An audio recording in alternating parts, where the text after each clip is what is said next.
Hey everybody, welcome back. Shout out to everybody in the chat. I'm letting the people get in here because I literally just started and the hair is wild today. Yo, I really need to get my roots touch up, but it's okay. Welcome everybody. Welcome. Shout out to everybody in the chat. Welcome. Hopefully notifications went out, which I highly doubt that they did. But hopefully they went out. Welcome everybody. Shout out to everybody coming through. Make sure you guys are hitting that like button. I just told the Discord that we were going live, so they're probably like, no notification. Let me see. Everyone live now. Shout out to everybody. Guys, it is Friday. Thank God it's Friday. Oh my goodness. It has been quite the week, don't you guys think? Welcome everybody. Hey, Nebi said sending out Friday vibes. 186,000 miles per second to all you awesome chatters. Good morning, everybody. I know, right, Raven? Unless you work on Saturday. Listen, I work every day. I'm working. I'm working, my friends. I'm working all the time. Thank you. Hey, Livmore, how are you? Shout out to you, everybody. I'm waiting for the people to get in here. All the people. Hey, Brandon, how are you doing? Hey, Priya, how are you? It's been a long week. It's just saying, it's been a long week. I've been cleaning a lot. I was really exhausted yesterday. Before we get started, I know people are getting in here. Just do a little check-in. I was cleaning a lot. I had a doctor's appointment in the morning, and oh my God, you guys, I swear, like I think I was exhausted from that. Just the blood work part. I was telling everybody yesterday I have small veins. So it's very easy. Like people don't know phlebotomists. I maybe found one or two phlebotomists in my lifetime that I could say did an awesome job in taking blood. One or two. And I've given birth 3 times. I've been to the hospital. I've had surgeries. So that says a lot. It's always a crazy experience for me. Hey, Obsidian, how are you, my love? Everybody coming through. I'm letting the people get in here. So yeah, I was very upset yesterday because the phlebotomist couldn't. They had to bring the tech had to bring a nurse. I was poked 2 different times before we can really find a vein. Now I'm that person that you have to poke me in the hands or in the like right here. I got hairy arms, y'all. It is what it is. I am a Mexican. We hairy, we hairy. That's why we got to wax and we got to thread and we could all, we got to do all those good things. She found a vein here. She couldn't find veins here or here, but yeah. Thank you, Aduko. It is Friday, y'all. Amber, I'm sorry. I'm like looking at Amber, but shout out to Amy. Thank you. I have small veins too. It's always a fiasco every time I have to do lab work. I know. It sucks. Lab work sucks. The veins, okay, so like I said, there's only been 2 phlebotomists that I could tell you did fantastic work. The first phlebotomist was the one who told me, hey, when you go and get your blood drawn, and this is after I had a hot needle. If you know what that means, it's when a needle basically, like the vein blows up in there, and then it's like a hot needle. It is the most excruciating, painful thing that you can go through when you're getting IVs or blood drawn. So is it you're yeah, Flojo, you're absolutely right. So a phlebotomist, and I remember him so well because he was Samoan, right? And he says to me, he was the first. He said, you need to tell people when you're going to get your blood work done to give you the butterfly needle. And that was years ago. And that's when so every time I go, I tell people, get me the butterfly needle. So that's how I know my needles. Yeah. And I'm telling you, I could drink water. I could be so hydrated, but it's just my veins. It's my veins. They're very small. Yes. Livmore says lab work sucks. My first pregnancy I experienced was awful. I got poked 3 times. Second pregnancy, she was a pro. Thank God. Yeah, you got to find somebody really, really good to do it. But yeah, so anyways, this is just how it is. Small veins. Raven Queen, thank you for becoming a member. Shout out to you, Raven Queen. Good morning. Thank you. You've been lurking for a long time. Well, thank you. Shout out to you. All right, guys. Well, I'm waiting for people to get in here, but I think we could probably get started. I got my coffee. Should have got a water bottle too, but I didn't get one. You said, "Oh my god, that sucks. Hope you get some energy back." I feel okay now, but I was really, really tired yesterday after all that poking. I'm waiting for lab results. Yeah, once you once you know what you're doing, once you could tell the phlebotomist where to poke, it's easy, you know? It's easy. You said pregnancy IVs always such cuz huge needles. Yeah, the pregnancy IVs are horrible. They used to use a device that looks for veins to find your vein. Robin, I wish they would have done that to me. I know that that's what they do. You know how they have those like little, what is it, fluorescent lighting devices for your, I don't know. I wish they would do that to me. But shout out to my phlebotomist. I just don't like you sometimes. Shout out to the phlebotomist, but sometimes I just don't like you guys because it's painful. Let me do something, guys. I think I do need a water bottle. Let me go run and get a water bottle, and I'll be right back. Everybody, come through. Shout out to everybody. Let me get a water bottle.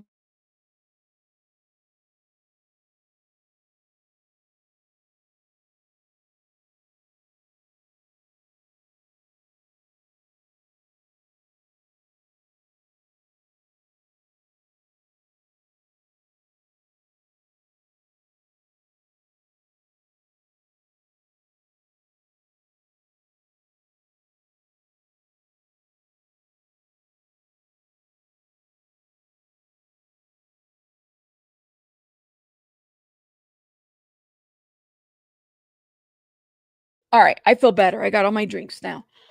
All right, all right, all right. Shout out to everybody. Girl, I covered in bruises from recent hospitalization and IV attempts. I feel you, says Brooke. Thank you. I'm glad that y'all feel me. Thank you, Didi. Belen, how are you guys? I hope you guys are having a great Friday. All right. So we're gonna get started. The people that are late, they're late. It is what it is. Okay. I kind of want to do a little check-in from yesterday's live. You know, we did review hidden true crimes video. And like I said, you know, my opinions are my opinions as somebody who can relate to some of the things that Lauren is going through.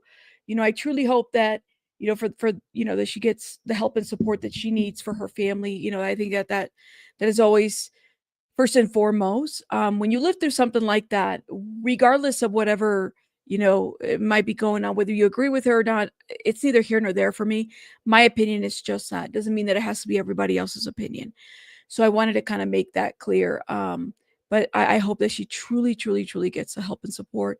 And like I said, you know, they're great content creators, and I'm pretty sure they'll come back swinging, and hopefully that they do. You know, when you go through somebody harassing you or stalking you or anything like that, it's a scary thing. Like I said, I can relate to that.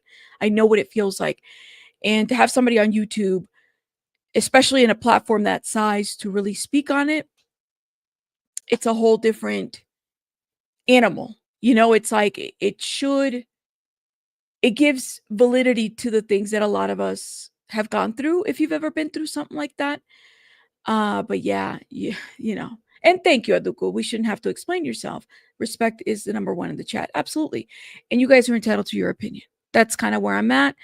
You know, as long as we keep it cute, we keep it cute. And that's it. But welcome, welcome, welcome. Yes, yes, Obsidian, right. And you know, hopefully she will get the support that she needs. All right, guys, we gonna get started now. This situation right here, I came across this, and I some of you guys might not be aware of this, but we have to talk about it because I couldn't believe, and this is the thing that I've been talking. We talked about this in the Jacqueline Mimi Torres case, right? The 12-year-old that was found in a bin. Her body was disposed of in a bin. Okay.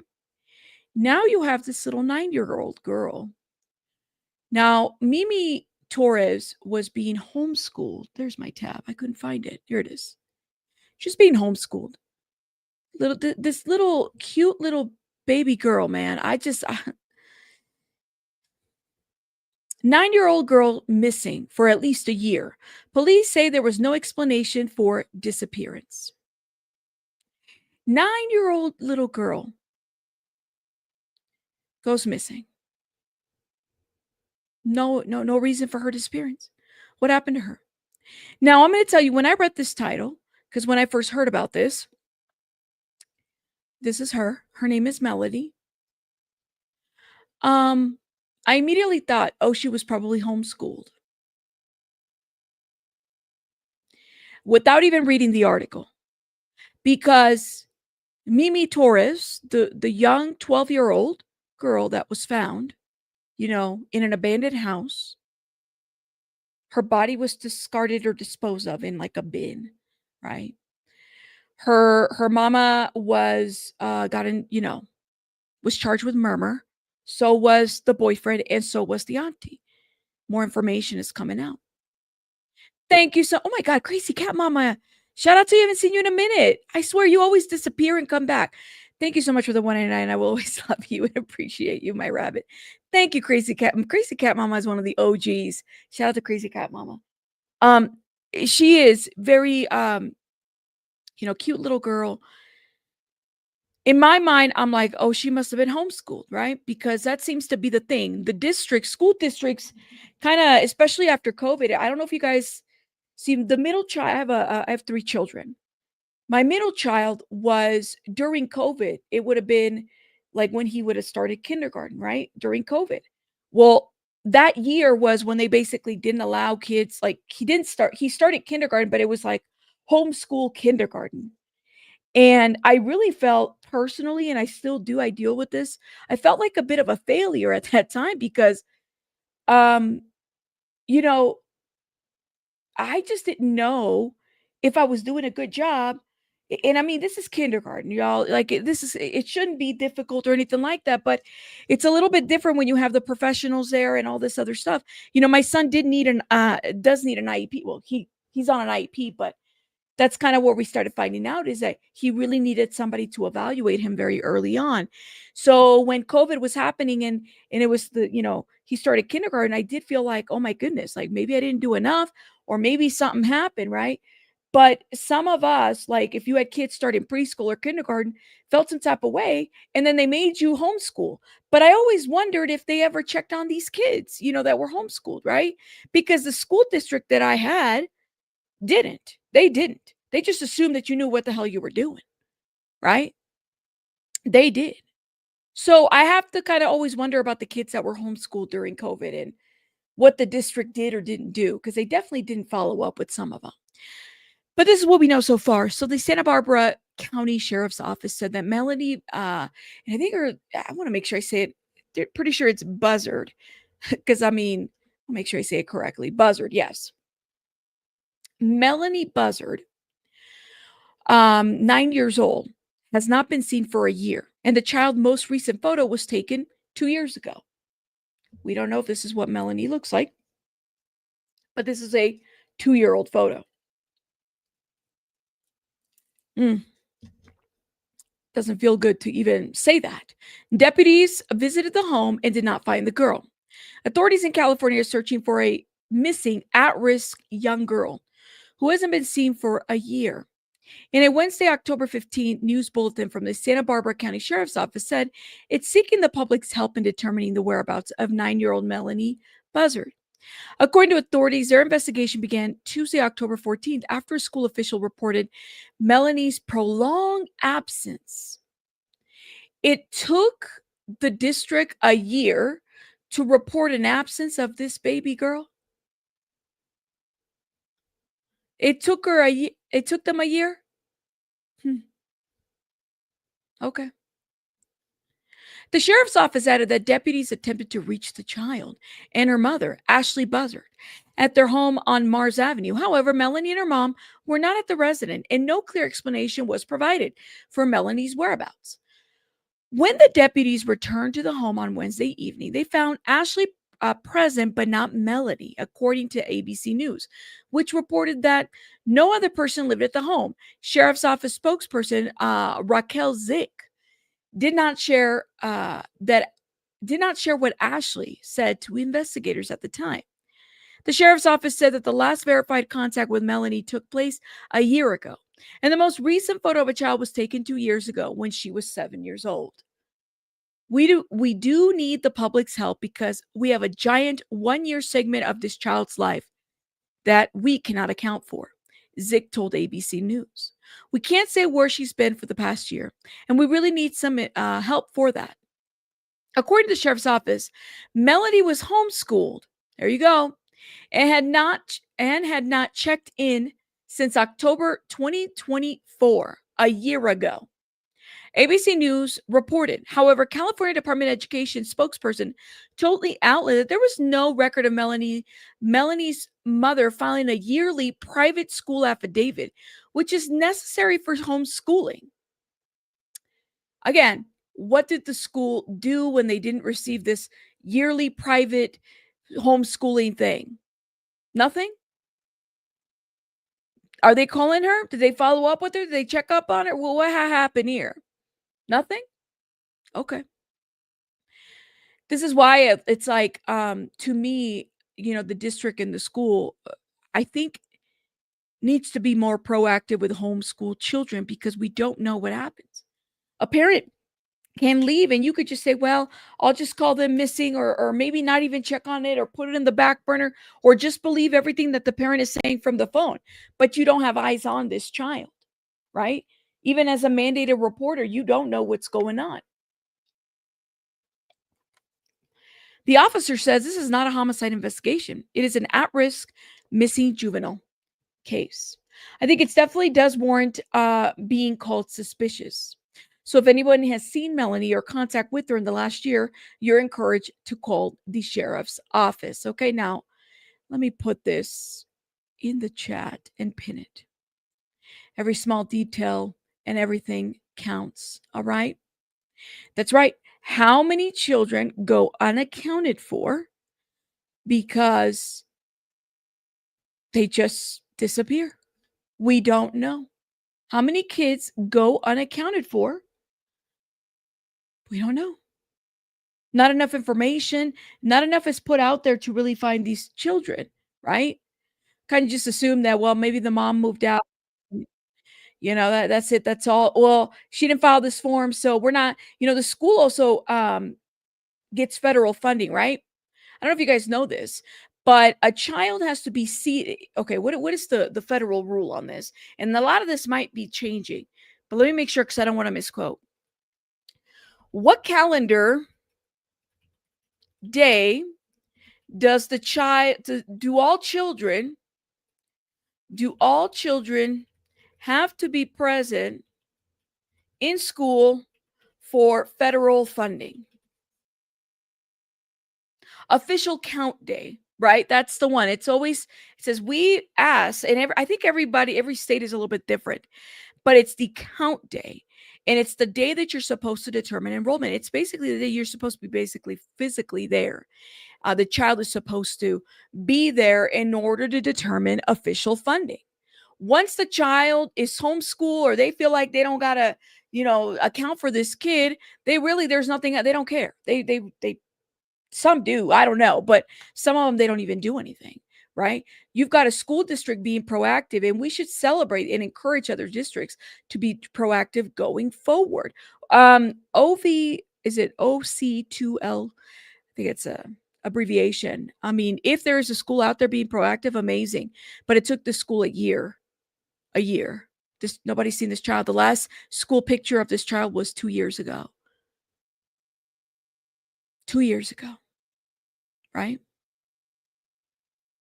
Something to keep in mind. My child never has to show up for a yearly school check-ins. Interesting. So Misty says that Florida is pretty lax. That's interesting.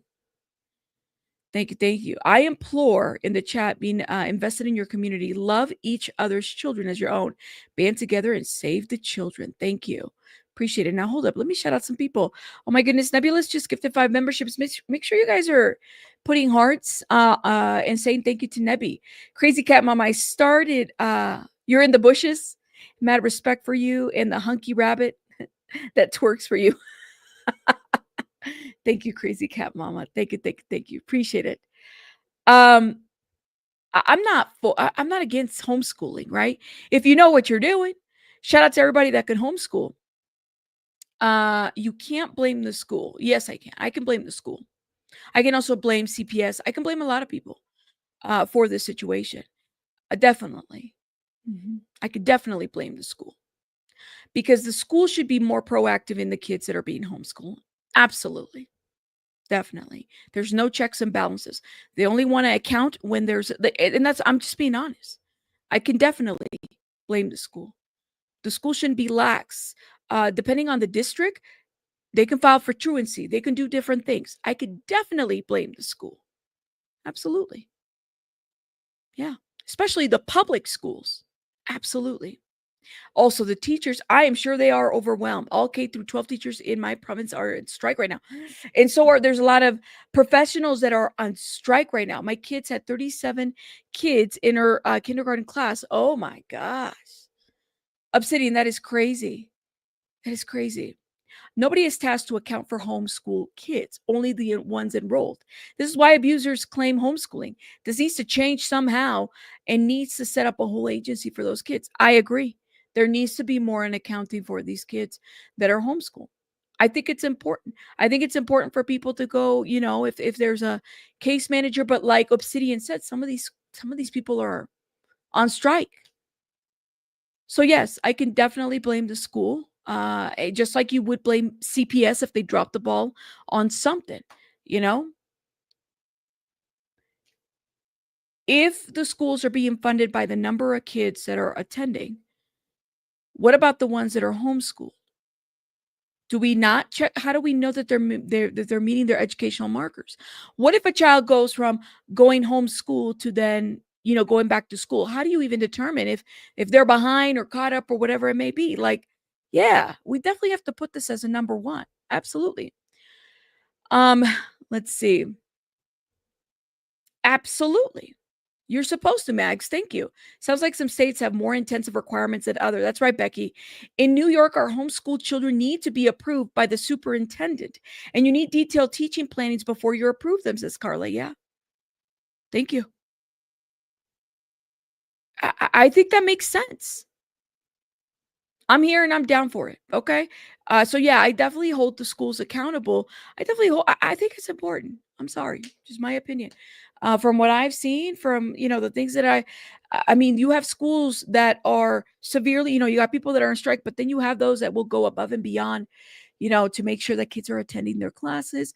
I mean, I could tell you, I had truancy officers a kid that was truant, they would go to their house. Like, I had so many kids that were truant when I was, working in government. So many kids that were truant. And I can tell you, I mean, I have met the best truancy officers, that, it's kind of like a community collaboration, right? You want these kids to get it together, and you waking up late, you didn't take your, whatever it is, you're not doing what you're supposed to do in the morning. They're, with the cooperation of the parent, they're at your house in the morning. I'm gonna take you, I'm gonna give you a ride to school, let's go have some breakfast, let's have a great day. And it's all motivation, whatever it may be. I'm here for it. I think it's important because as a community, as a whole, we should all care, right? We want kids to progress in schools, not progress in prisons, right? How do we paint a pathway for these kids to go from school to college, or to trade, or to open businesses, or to become taxpayers? How do you do that? So we should all care. We really should. And maybe that's just my social work hat, because that's just, how I am. Where I hear somebody who says, why isn't it their fault? It should be everybody's. It takes a village. Absolutely. Absolutely. We gonna make it together. That's right. There's a reason why I moved from Florida back to New York before having my daughter. Education is so important. Yeah, man. I mean, Florida has requirements too, but the district is responsible for making sure that they are compliant. Right. Absolutely. Because let me tell you, it doesn't just stop at federal funding at a school, right? We want people to become tax-paying citizens, right? Isn't that what we want? We want production. We want, this country to do well. We got to worry about the future generations. That's how it is. We have to. Alrighty, guys. So let's move on, guys. The information there, Melodee Buzzard, of course. If you have any information, she has been missing for a year. Clearly, the last picture that they took of her was about 2 years ago. Doesn't sound like mom or anybody, family members, have any Facebook, social media pictures of her.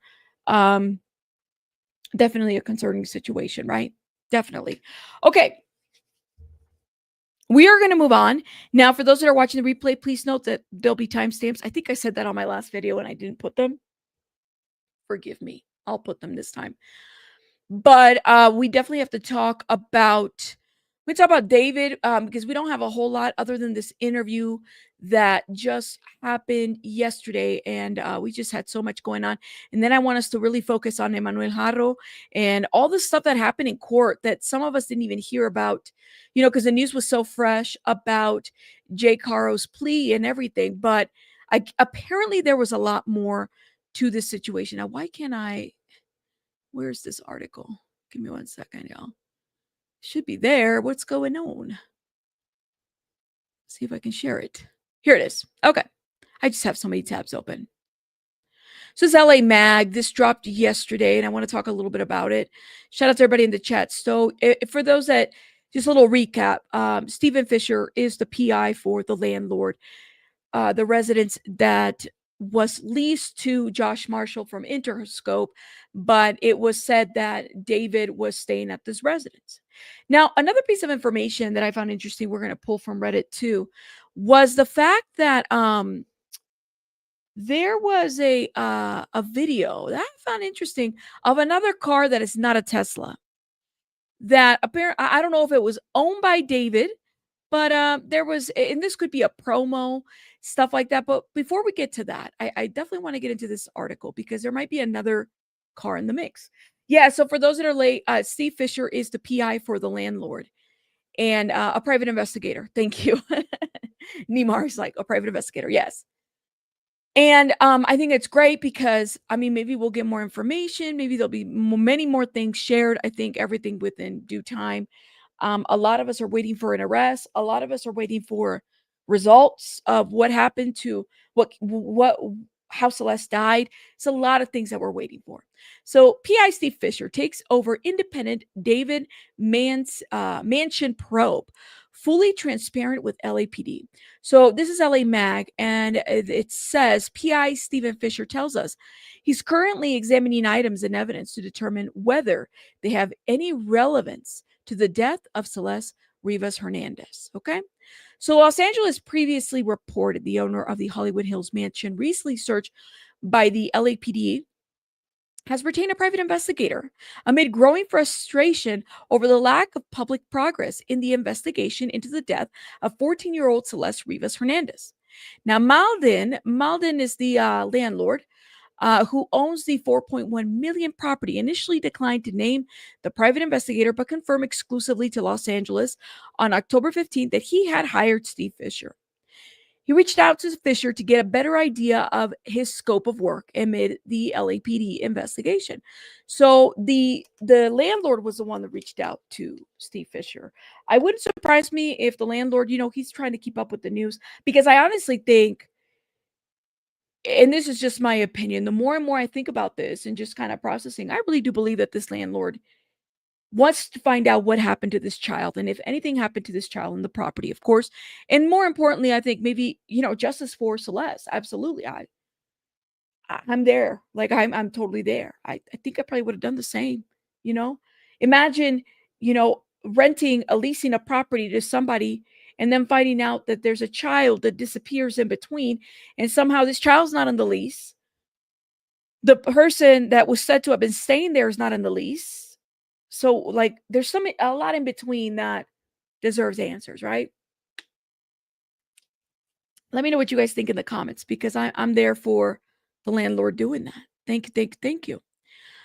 It's interesting. James, thank you so much for this super sticker. It costs 1K primary per child, approximately 1,700 secondary in UK annually to educate child, compared with approximately 50,000 K to keep someone in prison. Look at this, James. Thank you for the data, James. Thank you. By the way, thank you, James, for the super chat. Thank you. It's important. Thank you. The landlord didn't know. Hold up. Yeah, the landlord didn't know that, right? He didn't know any of this. He didn't know that David was living there. He's thinking he's renting it to, this other adult guy or whatever. Yes, Carla, I think the landlord, right? would want answers. My landlord knew every single person that walked in and out of my apartment, says Aduko. Some landlords are very hands-on, but I get him for seeking for answers. I also think that there's something very disturbing about, well, clearly this whole case is disturbing, and then the fact that we don't have any answers yet. Overall.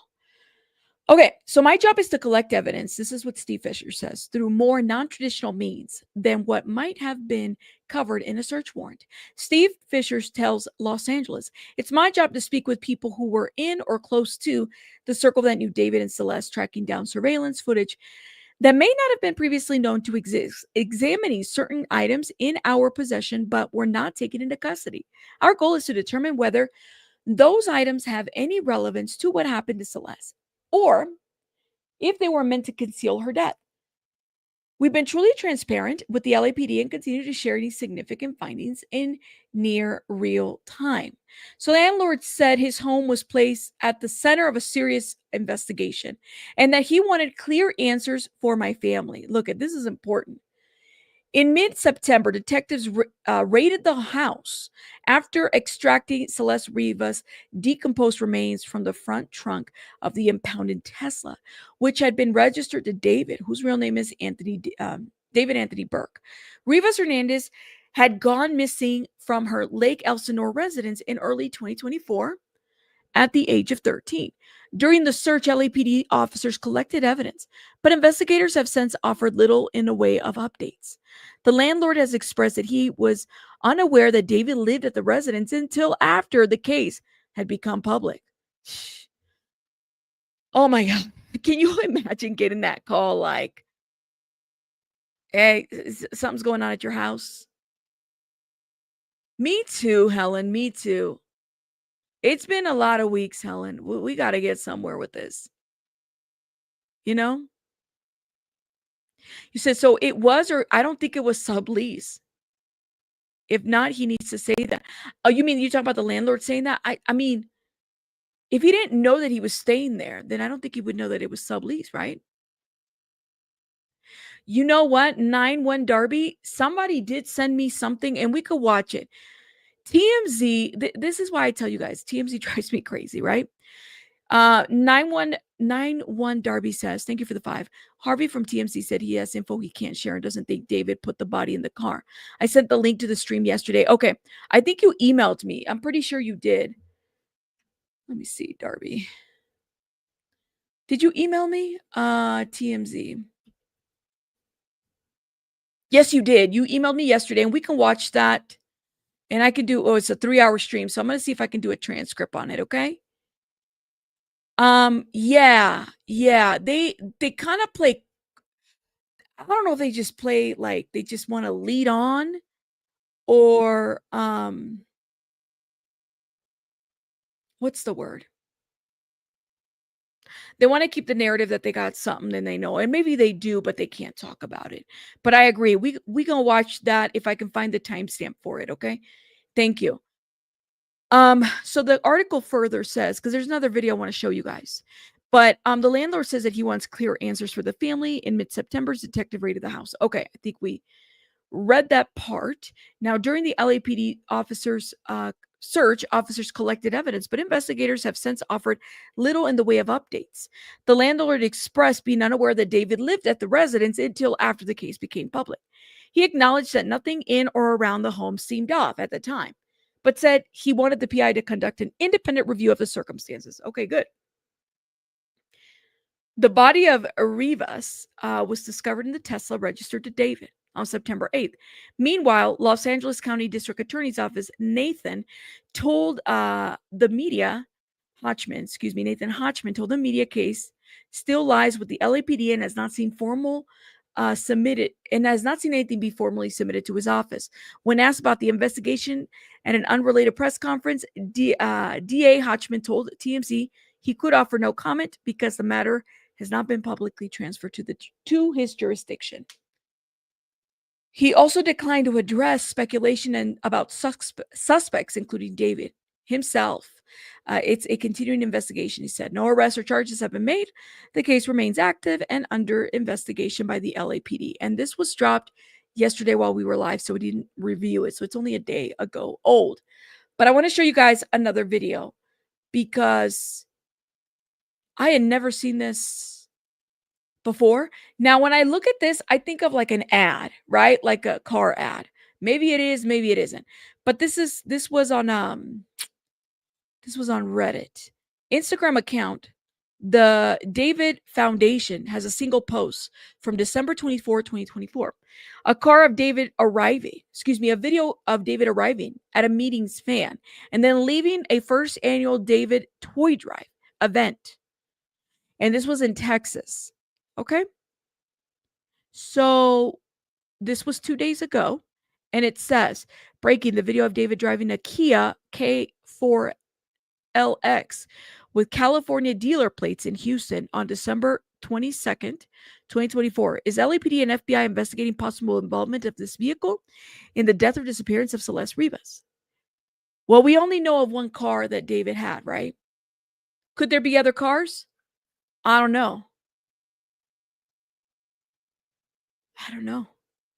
Let's watch this, all right? Is there any sound? No sound. So he's taking toys to the toy drive. But the time frame of this video is December 2024. December 22nd, 2024.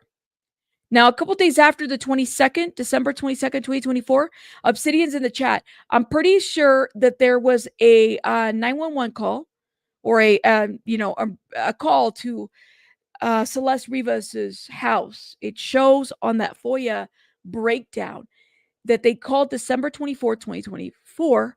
And the only reason why I remember it is because I kept saying that it was Christmas Eve. Okay. I guess the date of this is December 22nd, 2024. Could another car be involved? Is this David's car? We only know of the Tesla. Is there another car that he owned? How many cars did he own? Because listen, it took us by surprise that he had 2 properties in Texas, and some of us didn't even know that. Right?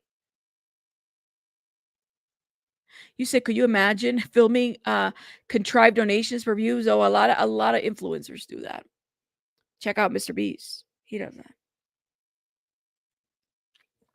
Carla, I think he owed more than once. Yeah, that's right.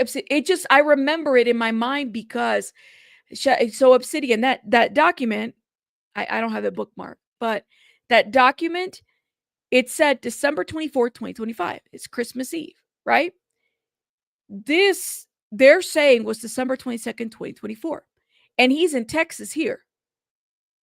So did she run away on the 24th? We don't know. Was David in California on the 24th by then? Did something else happen? We don't know. But I thought this video was interesting. I said, okay. Thank you. I will definitely play it 9-1 Darby. Thank you. Because I'm kind of curious to know what kind of a mess teams he's spinning now. Look at this. Somebody did put the related timelines. Okay. Yep. I don't know about this right here because I don't know where they got this information. But again, here it says December 22nd, 2024, David attends the first annual toy drive. There was a 911 call or a dispatch call to Celeste's house on December 24th, 2024. And then they just kind of put these time frames in there. But some of this time frame is like, I can't confirm. Like, how do we confirm that on December 24th, unverified reports of Celeste crying and drunk? Again, it's unverified. A lot of this is unverified. Don't forget the car getting detailed on the 23rd as well. He got it detailed and it received 2 tickets back to back, 8 miles away from where the car was towed in September. Shit doesn't make sense. Okay, I think they're talking about the Tesla. It's an interesting time frame, but I don't know what that tells us. What is it? It's a lot of speculation at this point. I don't know. Was he in Texas? Who knows? You think he owns more than one car? I don't think anybody's really asked that question. Is how many cars did he own? 2024 is the year. How many cars did he own? We were surprised that he even owned property. He did in Texas, 2 of them. How many cars did he own? Do we only know the Tesla? Was there another car that he actually owns that was registered to him? I don't think so, but I don't know. That's what I think too, because that right there is giving promo, given that they showed the Kia little thing at the very end. I think you're right. That car is giving promo, like he was making a promo, for sure. I agree. That's the only thing we know is a Tesla, right? I don't know, man. Okay, so let me go to this timestamp. Now I gotta close some of these. I have too many tabs open, y'all. I have too many tabs open. Let me close that. And I want to talk about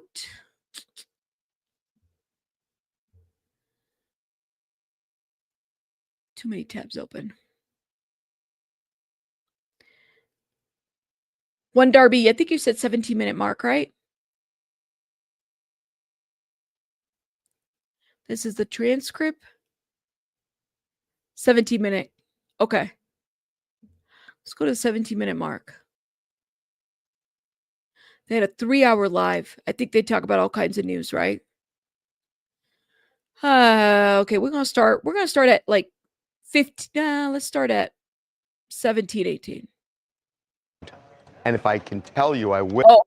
Oh, there it is. Okay, here it is. Let's start right there. At it. What's taco taco? It's the kind of lettuce. Oh.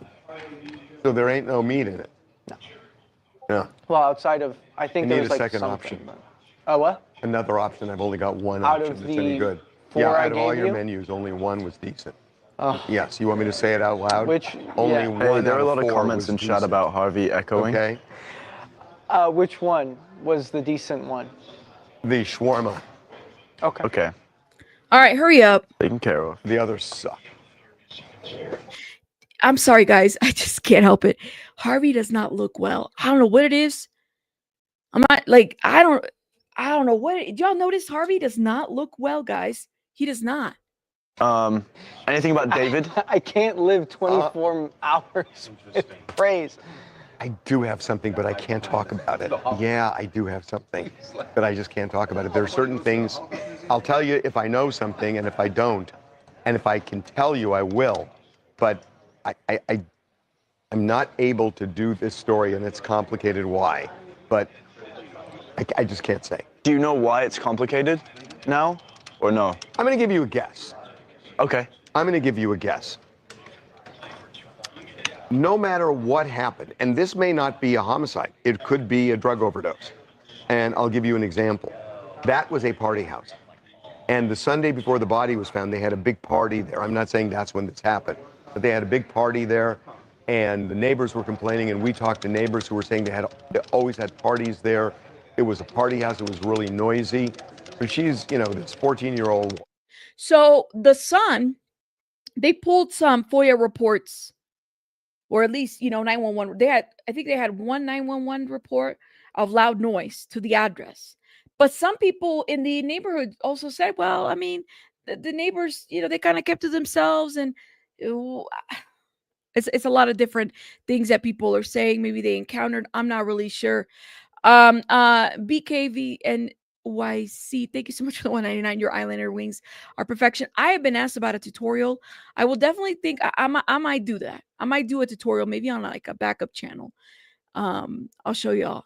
It took me forever to learn. Trust me that it was a lot of eyeballs that hurt, when I was doing it, but I promise y'all, I'll definitely do a tutorial. Thank you, guys. He needs some sun. So it's a party house. Did he just tell us what happened to Celeste there? Whoa. And she's in the mix in these parties. So theoretically, there could have been something that happened at a party where she took something she shouldn't have or whatever and died. And then they thought, fuck, what are we going to do with this body? It could have happened without him even being there. So that's a theory, right? My theory has always been that if he did something, whether he did something to her or something happened to her on his watch, where he was going to be blamed. It doesn't make sense to me. He's going to put her in his car and park it on Doheny Drive, which is a busy residential street, knowing it's going to get towed. Because I used to live on Doheny Drive, and there are street cleaners that come up, and they ticket your car if it's parked there on street cleaning days, and they will tow it if it's there too long. And anybody who's lived there kind of knows that. And why would he put a body in a car and then go on tour knowing that the car is going to get towed and somebody's going to find the body? So logic tells me he did not put this body in that car. Yeah. That's what logic is telling me. Whatever happened before, it makes no sense to me that David put Celeste's body in his car, parked it on Doheny Drive near his house, and then left to go on tour. Makes no sense. So I don't think that happened. I don't think it was David who put the body in the car. And now you have to get to what caused her death. Or, and I think hear me out, he could have murdered her like he did in his demonic song. Fine. And her body was decomposing for a long time in that car. It could have been there for 2 weeks. So if it's there for 2 weeks and he was on something, at a point, he is lucid enough to call a friend and say, get the fucking car off Doheny. And that didn't happen. So that's why. Okay. Carly's like, logic tells me Celeste didn't put herself in there. Yeah, like that's what logic tells me too. Like this child didn't just put herself in there. But you know that's just I just don't, I may be wrong, I'm just giving you my logic on this. It makes no sense to me that David put Celeste's body in that car and then parked it on Doheny and left for tour. Does not make sense. A reason why the cops may not be doing anything now is they're waiting for the toxicology report to come back, because the toxicology report is going to show what was in her body. And, you know, I don't know about, you know, there are different stories about, was it cut up? If so, how much? If a body is cut up, it may be they can't easily determine a cause of death unless it's like a gunshot wound or something where you could see it. You said cut up, like as in dismembered? Yeah, but then that's a whole different charge, right? To whoever would have done that. And if it's something other than that and the body's cut up, it may not be as easy to fully determine that. And that's why I think they're waiting on toxicology. And here's what doesn't make sense to me. That toxicology normally takes a couple of months. They're backed up at the medical examiner's office. They're just backed up. But you can get pushed to the front of the line. That happens. And yeah, I mean, he would know.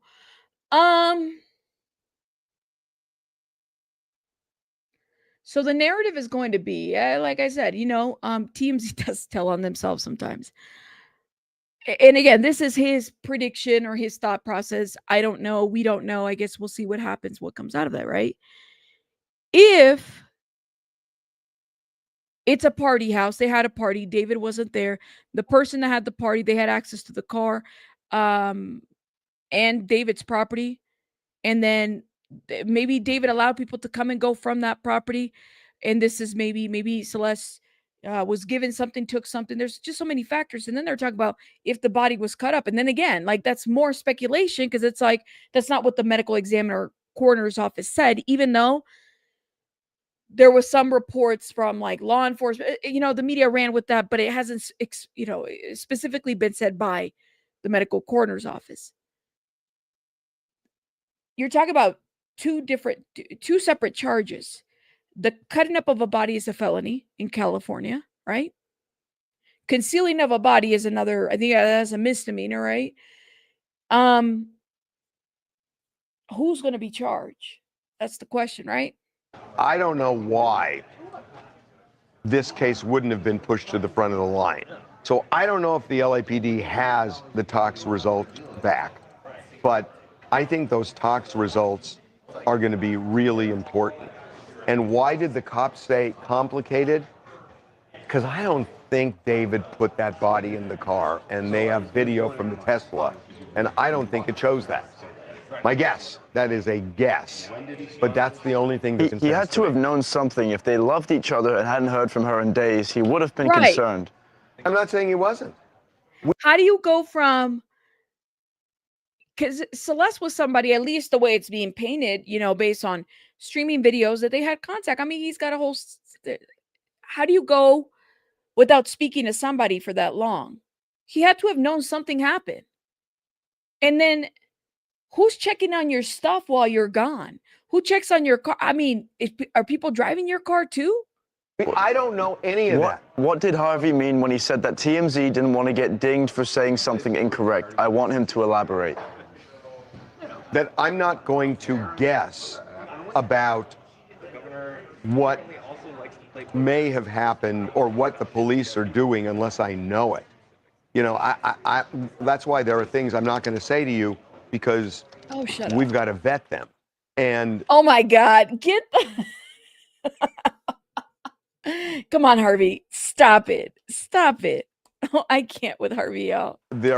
We go down a lot of dead ends where things end up not being true, and we're not going to put all those things up, because then when something is true, why would you believe it? Plus, it's irresponsible. It had to be cut up or manipulated somehow, because she was over 5 feet and that frunk is so tiny.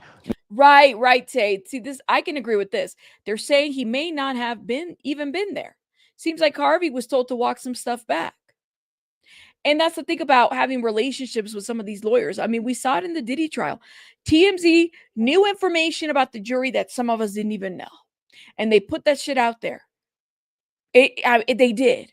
And TMZ, being close to the defense, was just so willing to do that. So it's like, stuff, right? Like, stop acting like you don't. And then the other part to this is like, as much as I don't want to use their exclusive information because it's exclusive to them, right? They're the only ones that have connected with mom and the people and what is it? David's attorney, like all of these people. Right, Kelly J. It's just crazy to me. It's like me, you, ding, ding, ding. You can't unless that you're a killer. TMZ has been walking this back for a reason. There's something to be said about what they're doing because they're close to the source. You know what I mean? Weird. No way her body would have fit without being manipulated, just saying. No, you could put a 5-foot body in the front. She was a runaway. They always treat runaways and sex workers with no respect or urgency. Law enforcement, I mean. Not this case. Well, now that I can agree with. Especially like they always treat, S workers, youth, like there isn't a whole lot of urgency. Now, this case, it might have it because of the social media, and who the person is and stuff like that. But they're all over this case. How do you know? I can tell you that. This is not something they're ignoring. How do you know? He said I could tell you that. How do you know? Are focused on this case. But I got to tell you, everybody's assuming it's a homicide. What if it's not? What if it's a drug overdose? Yeah. I mean, what if it's a drug overdose? Are you really discounting that? Yeah. I'm telling you, it's a party house. She partied there. She was there. Yeah. They had a lot of parties. Thoughts? Cash, thank you for being a member for 35 months. Hey, Rabbit, late. Thank you. Thank you, Cash, for being here. Shout out to you. I've always thought OD and someone freaked and got rid of her. Yeah. Yeah. I don't think so. I don't know if it's necessarily a homicide. So concealment of a body is separate, right? It's a separate charge. You conceal a body without it being a homicide. Here's the deal, y'all. This is what I do. This is how backwards these laws are. If I'm driving and I have, a little flower on my dashboard, or I'm smoking, or I'm drinking, or whatever it may be, immediately I got a DUI. I got handcuffs. I got the silvers, right? That's what I have. But if a child, a deceased child is found in the trunk of your car, It's an investigation. It takes long. Like, well, what are we doing here? It's not a charge. So yeah, like the I know, like even the thought that a concealment of a body is only a misdemeanor.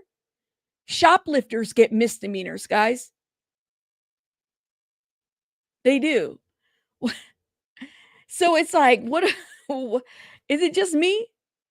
I don't know. You said now it's they was loud and had a lot of parties, haha, but in the beginning they were clear, said people around them said they were mad, chill, and quiet. I swear to God, I heard this somewhere. I heard that they were very quiet, not a lot of problems, and now they're loud and it's a party house. So like the narrative change. What they can't get rid of is the narrative about the dismemberment. That has been it has not been confirmed. People have repeated it. I agree, Madison. I can agree with this. If they have whether it's David or whoever, right? They got one shot to convict. They got one shot to charge. I hope they do it right. And if it means people waiting, people wait, right? I'm here for it. I'm here for it. What bothers, I think, a lot of people, and I think it's fair to say, is TMZ comes out here and says what they say, but you know that they're close to the source. They're around the source. Let me go back a little bit. He's assuming it's a homicide. What if it's not? What if it's a drug overdose? Yeah. I mean, what if it's a drug overdose? Are you really discounting that? Yeah. I'm telling you, it's a party house. She partied there. She was there. Yeah. They had a lot of parties. I don't see how you can easily say, oh, it's got to be a homicide. Mm-hmm. Harvey has done this for generations. He knows exactly what to say. Okay. It's true. You know what? Oh my God! I know I'm old. See, I don't need you to reinforce that. see the thing. Because okay, I think I like his co-host. That co-host guy, that guy is funny. Harvey's been doing this for years. He knows how to twist the narrative. Guys, he's good at this. Okay. None of the neighbors said it was a party house. You're right. I never heard the name. Maybe they talked to other neighbors. I don't know. But yeah, that co-host did too much. That co-host was like, he's like, I don't need positive reinforcement. You have a job. Stop your ish. Oh my God. That's the last they talk about the case in the stream. Thank you. Thank you so much. 9-1 Darby. Thank you. He looks rough. Yo, he just told on himself. He rewrites the narrative. Rachel, but he tries to save Harvey. He's trying to save Harvey. Harvey said it was a homicide, though. Maybe he changed the narrative now. I don't know. Now he's changing the narrative. Says that. He did say that. Justin Harris. Justin, it cuts like a. I don't think he meant. That. Oh, I'm sorry. I didn't mean that. Bad timing. I didn't mean that. But thanks, Justin. Have they moved on? You want me to read another bad one? Sure. From Angela P. Harvey would look so gorgeous as a silver fox. He should go gray and silver and stop dyeing his hair. Oh, God. All right, let me stop. Oh my God. Yo, that's crazy. I love how they clown him. I think it's hilarious. I think people are scared that justice won't be served. I agree. Harvey looks like looks like he attended too many parties. He's all Do you think he would look good as a silver fox? That's what they're saying. Saying that he looks like he would be a good silver fox. I don't think so. Hold up. Now, let me see. Let's see. Look at this. I want to show you guys another video. This is from my lawyer about how long it takes for this case. Let's see. How long does the DA have to charge you for a felony? So this is known as the statute of limitations. The statute of limitations will vary based on the crime. For most misdemeanors, it's 1 year. Most felonies is 3 years.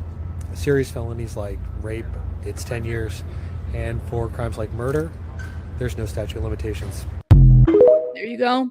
No statute of limitations for murder. Okay. So, I mean, and these are just things that people are just posting on the Reddits.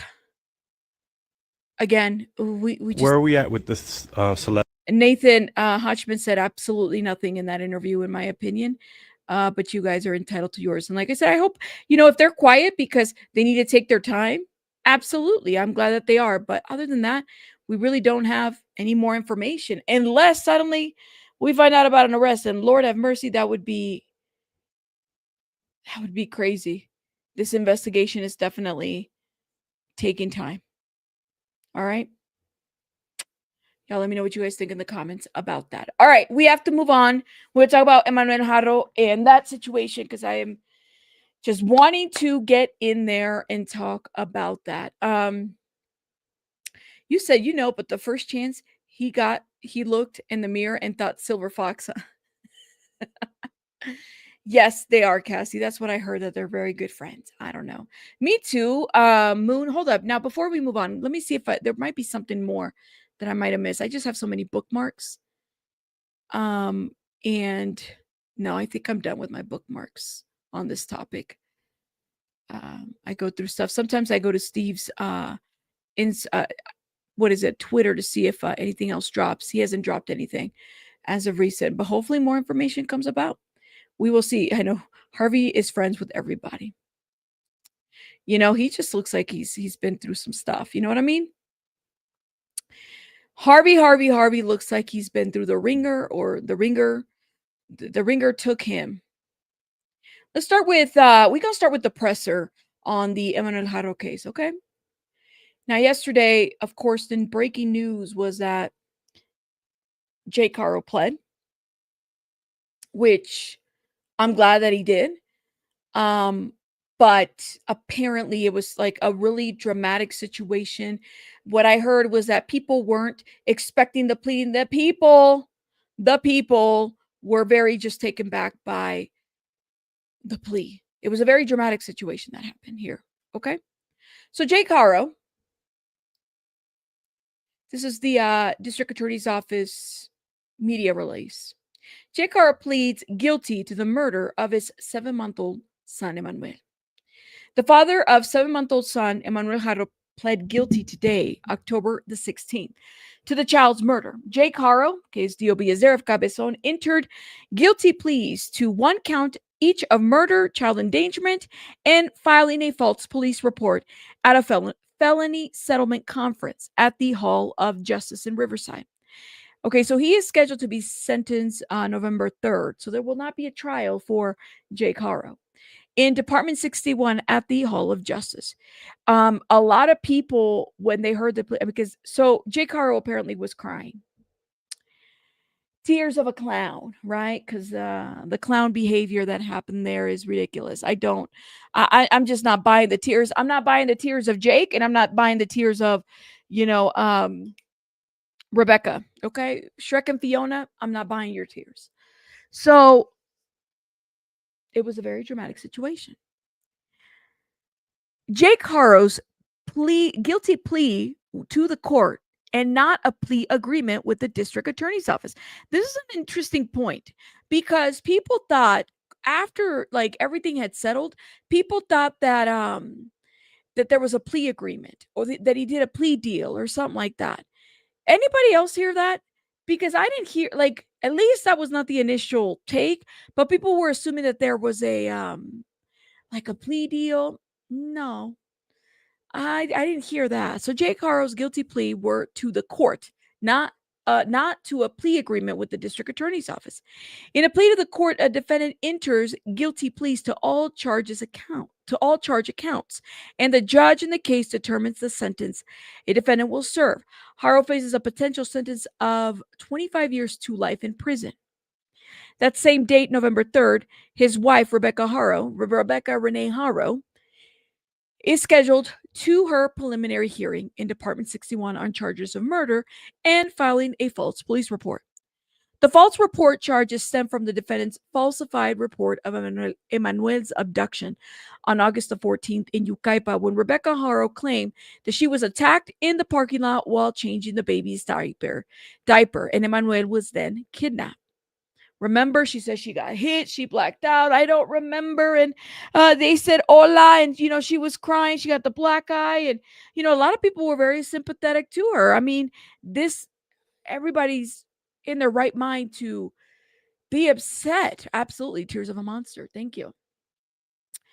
25 years isn't long. Oh, you're absolutely right. I mean, he should be there for life, in my opinion. Authorities in San Bernardino County investigating the murder found it to be false, and the couple was later arrested and charged by the Riverside County DA's office with Emmanuel's murder. As of this news release, the boy remains have not been recovered, even though the DA told the press conference that they had an idea of where his remains were. Why is it taking him this long? Do you know where these remains are? Riverside, Chad Bianco, the other attorney. Where are these remains at? If they have not been recovered, where are they? Because there are still inactive criminal proceedings involving Rebecca Haro. The district attorney will be making no additional comment regarding the case and the guilty plea. Okay, so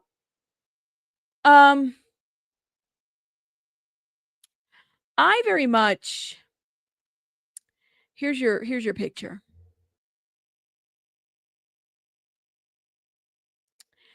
Y'all see that tear? Because he got away with this one time. And now he's got nowhere to go. He got something up his sleeve. Gonna put it on her too. He's going down. He's going to take her with him. Yeah.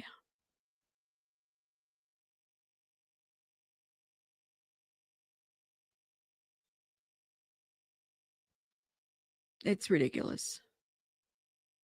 SF Investigates, shout out to him because he was also reporting on this case, and he was actually one of the ones that was out there trying to help find baby Emmanuel. He was using his drone technology because he's a PI. Okay, so he had actually helped out on this case too. And he said on his social media, Jake Haro's plead guilty to second-degree murder in the Emmanuel Haro case. Now, reports say that he did not give any information about Emmanuel's location. Why he would be offered second-degree murder without the location of a body is beyond me. Well, and that was the question that I had is, how is it that, because he made the plea to the court. That's what the DA's office is saying. So is the plea accepted? That's not justice, says SF. Very disappointed in the Riverside County DA's office. I think this is a complete failure yet again, right? It was a failure the first time. And I mean, if this is correct and they've accepted his plea, it's a failure again. This is so I don't know if there's any truth to this or what. That's what I want to know. Hold up. Crying because he'll be in jail and he won't be able to torture anyone else is Jessica. He got away with a lot. He got away the first time. He did. Nebby, thank you so much for the 5 memberships. Thank you. Nebby, you already gifted. Thank you again. Appreciate you, Nebby. Make sure you guys are putting hearts in the chat if you have been gifted. Thank you. I guess they can throw in concealment of a body. This makes absolutely no sense to me either. Like, why isn't it first degree murder? I think it's a good point. It's just some pictures from the inside. I guess these are the defenders. This is the same lady from the Turnpin case. That's right. They're the same lawyers. Okay. Is this, I think this is a plea that he wanted to take. Let's see. This is crazy. Save people the money from, a whole trial and everything and just plead. I hope Rebecca does the same too. I hope Rebecca does the same. Save people money, save people the trauma from this, and just tell people where this baby's at. Let them know where the body was held up. And save people from that. Just let them know. And just say what it was. No death penalty now? Well, Yolanda, I'm confused. If the DA's office said they didn't make a plea deal, did they accept the plea that Jake Haro said? Is it because they couldn't? If they can't locate the body, then it would be kind of difficult to prove first degree. I do wonder about this. This should be a first degree period. And I agree with SF. It's a complete failure. I mean, they already failed one time, even though they want to, pass the buck and blame the other judge, and that's fine. Wrong, wrong, wrong. But that could have been appealed by the district attorney's office. Okay. You said they plead to the court. The plea to the court was accepted. That's why sentencing is on the 3rd. But why does the DA say what they said on their press conference? That's what doesn't make sense to me. Let me go back a little bit. Or not the press conference, the media release. This is their media release, okay? Jake Haro's plea were to the court and not a plea agreement with the district attorney's office. So that doesn't mean that it was a. So if I'm understanding this correctly, they didn't say, we offer you second. They made the plea to the court and then they accepted. The DA, doesn't the DA have to accept this plea too? They couldn't go for the first degree? Is it because they don't have a body? Thank you. It's not a plea. It's a plea to the court. But you're saying that the prosecution accepted it, right?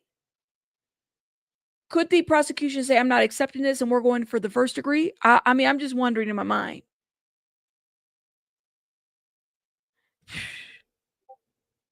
Right, Becky? I mean, didn't we have an issue with the other judge on Promise Faith? It's on the judge. I don't think it's the DA. This is ridiculous. This is ridiculous.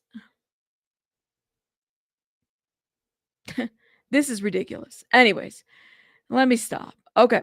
So let's watch. There's some other commentary that I want to watch regarding this. Guys, let me know what you guys think in the comments. Covering that breaking news today at noon, a Cabazon man accused. And this was yesterday, of course, but there's some other people that were in the courtroom that specifically spoke to what they saw. Along with his wife, of killing their 7-month-old baby boy, has pleaded guilty to the murder charges against him in court today. Thanks for joining us again. I'm Jeff Stahl. The child's mother, Rebecca Haro, did not plead guilty today. She pleaded not guilty. The case against her continues. Authorities have not yet located the remains of the baby Haro. Parents Jake and Rebecca Haro, again, charged with his murder. News Channel 3's Garrett Hoddle is live in Riverside with the very latest updates. Garrett. Jeff, and I just spoke to the DA's office, and they told me they were not aware of the guilty plea that Jake was going to be making today, and he did plead to the court, and he pled guilty on that second-degree murder charge of little Emmanuel Haro. Now, remember, we found this out yesterday that the DA's office didn't even know that he was making this plea, as well as his trailing cases. Now, in the amended complaint that we just received from prosecutors, it says there are aggravating factors that were carried out with that murder. It says that it was planned with precision, carefully over time. Another thing, too, is Jake did plead guilty and say he was in custody of Emmanuel Haro between the dates of August 5th and August 14th. That's important. You'll remember back on August 27th, the DA's office told us that that's when they believed little Emmanuel had passed away. They said they had a general indication of where his remains may be, but I can tell you right now, we have heard no word from officials that any remains of little Emmanuel have been found or anything in terms of a body. Crazy. The big thing from Rebecca you heard as well, she is maintaining. But they don't want social media looking. They don't want people looking. Her not guilty plea. She has a felony settlement conference on October 28th, and then she has a prelim on November 3rd. That's when Jake's expected to be sentenced. Inside the courtroom, Jeff, it was an emotional scene. Jake was there crying. You could see his public defenders consoling him. They even asked him at one point, a lot of us heard, are you ready for this? Meanwhile, on the other side of the courtroom, from where I was sitting, you couldn't see Rebecca. Her attorney, Jeff Moore, we've seen in these conferences. Crazy how why would you consult someone? Why would you console someone who is making this plea? Like, I'm like, that's too much. I'd feel disgusted. Does a good job of blocking her from the camera, but you can hear her, and people that were sitting by told me they saw her rocking back and forth saying, my baby, my baby. And this isn't it. We know yesterday both parents had a child custody hearing. There's more children involved in this story, and something that we're going to be following very closely. Stay tuned to News Channel 3. Jeff, I'm going to toss it back to you. So many moving parts. Of course, we're following that. This is crazy, guys. My baby, my baby. She was rocking back and forth, pleading guilty to harming an 8-year-old, and below is 25 to life, and that's second degree. Gotcha. First wasn't the option. Gotcha. Yes, they were all shocked. This is ridiculous. My baby, that's what she was saying. And again, we don't even know when Emmanuel Haro died, right? Like thank you so much, Chico, for telling the people to hit the like button. Thank you. We don't even know when Emmanuel Haro died, right? We have no idea. We don't even know when was the last time anybody actually saw this baby or when he was seen with the doctor or anything. I believe first degree requires them to prove the death was premeditated. It's an interesting point. Chico, thank you for being a member for 33 months. Shout out to Chico and Cash, who've been members for a freaking long time. Thank you, guys. Thank you. My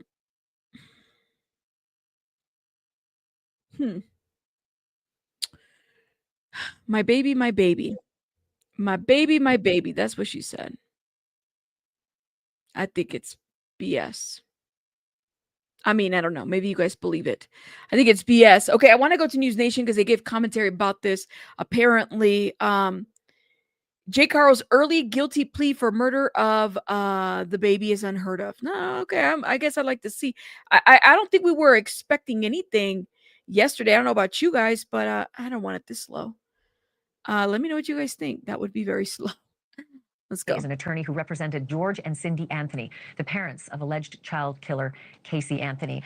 Good to see you again, Brad. I always love our conversations. So let me ask you a question. As an attorney, I always feel like if you're being given a deal and you agree to the deal and the crime is so horrible, so as we don't know where the body of a baby is, don't you have to give up the details of where the baby is in order to get that deal? That's what I thought.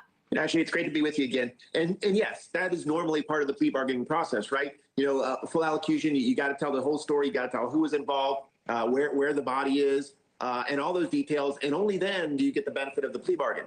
But this one is different, isn't it? Yeah, is it ever? Because clearly the biggest mystery here isn't that they did something to baby Emmanuel. We all kind of knew it. It's that where is that child? And forensically, can that child be autopsied so as to at least comport with whatever story they're telling today? Let me ask you this. Now that he's copping to this, these particular crimes, how does it affect Rebecca? Yep. That's a good question, because what is he going to say? Is he going to exonerate her? Or is he going to say that she was the one that was the primary? Oh, see, I didn't even think of that. So he pleads, what is he going to say? Is he going to like clear her?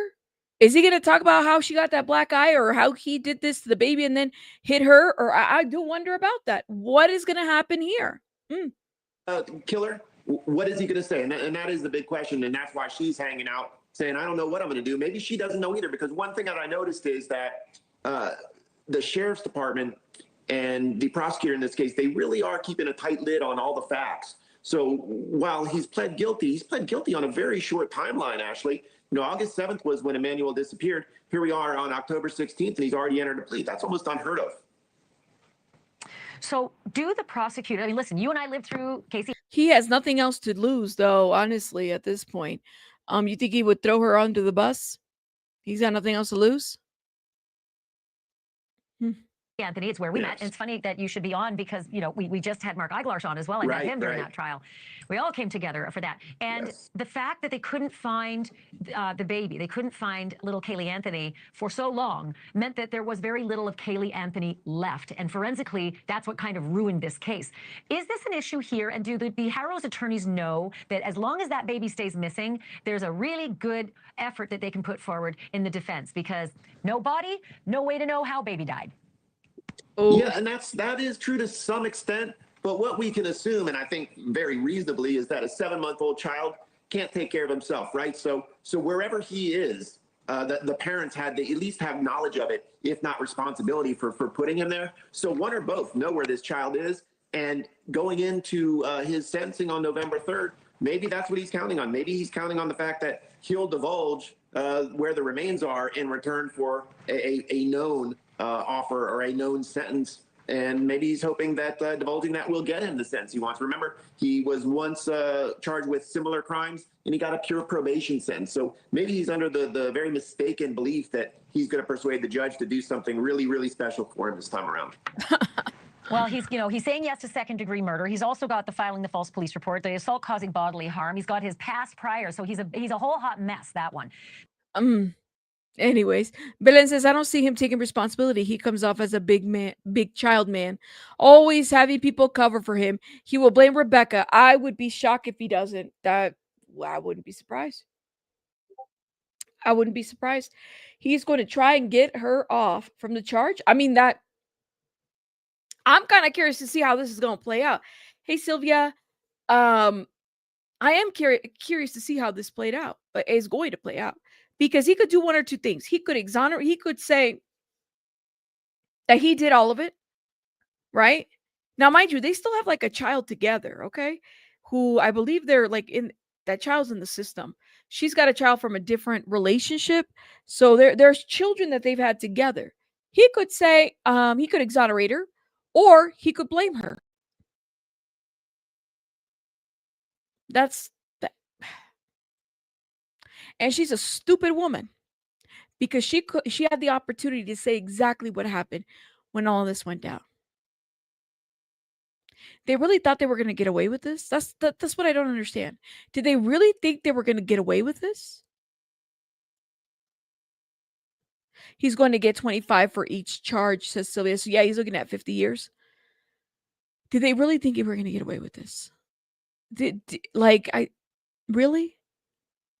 That somehow you were going to play this card of like, I'm a distraught mother of a missing child? We're distraught parents?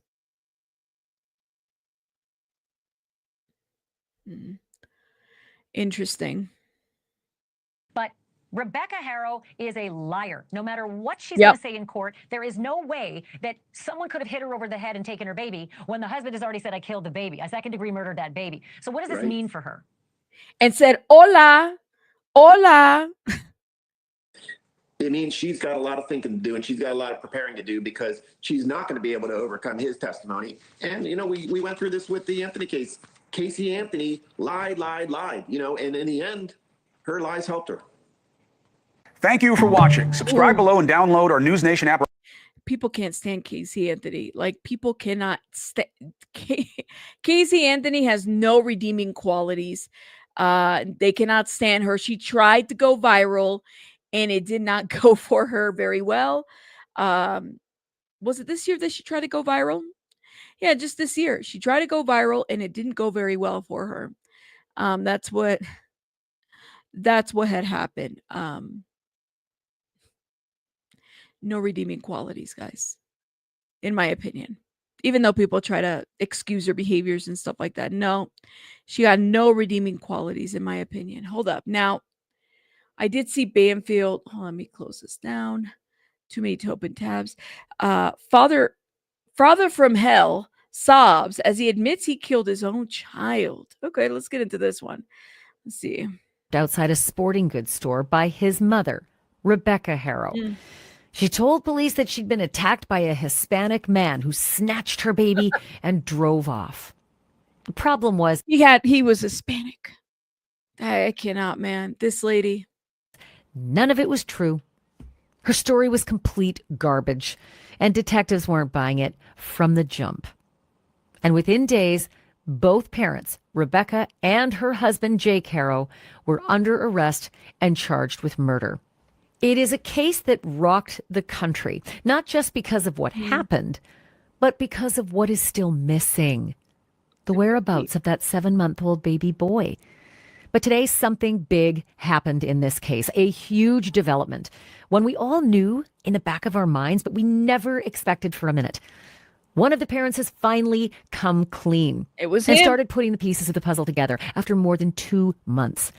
But before I tell you what happened in a California courtroom today and what it means for the other parent who isn't saying boo right now, I just want to tell you from the bottom of my heart, thank you so much for being a part of this podcast.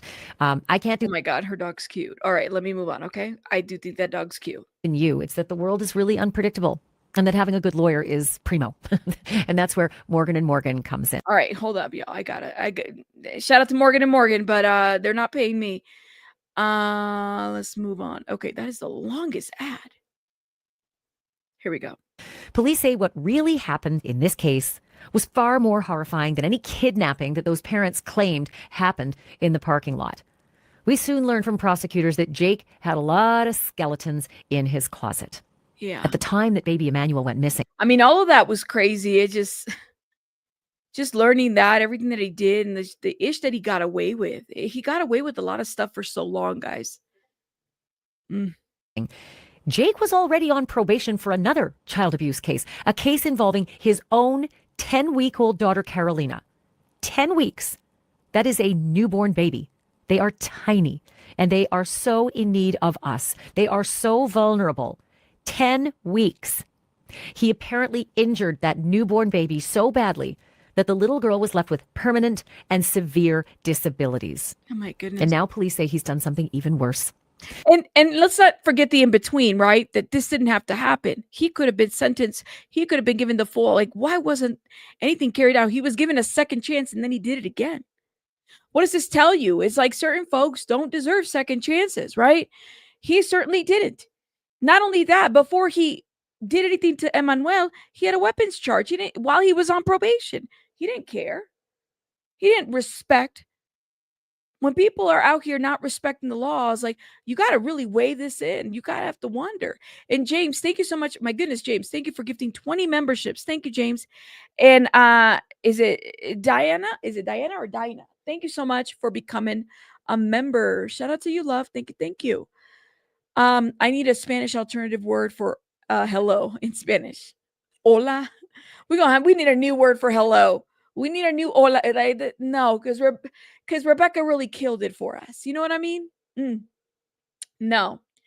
I might have believed the woman kidnapping an infant, or at least for a minute. I think, I want you guys to remember back when this, if you watched it from the very beginning, when this case first broke, right? I think a lot of us knew right away, even though we wanted to be wrong. And I would say it publicly, I want to be wrong. I don't want to think that a mother or a father could do something like that. Yeah, but usually Yolanda hola follows hola qué tal or hola cómo estás. We need something. Hola como. You're still saying hola. We try to get a word. What is it? Rid of hola. That's what we try to do. We all want it to be wrong. I know I said it multiple times. I don't want to think that this mom or this dad could have done this. None of us did. This beastly looking man did something to this 7-month-old baby. He couldn't even look straight at the camera. I know, you just don't say hola and knock the shit out of somebody. Belen, you're funny. No, Rudy, you're trying to say it in Spanish. Like, you're not going to say what up. In Espanol, we got to say it in Spanish. I don't know. She killed it with the hola. Now I'm like very, what's the word? Subconscious. Or not subconscious. Conscious about the fact that I say hola. Now what?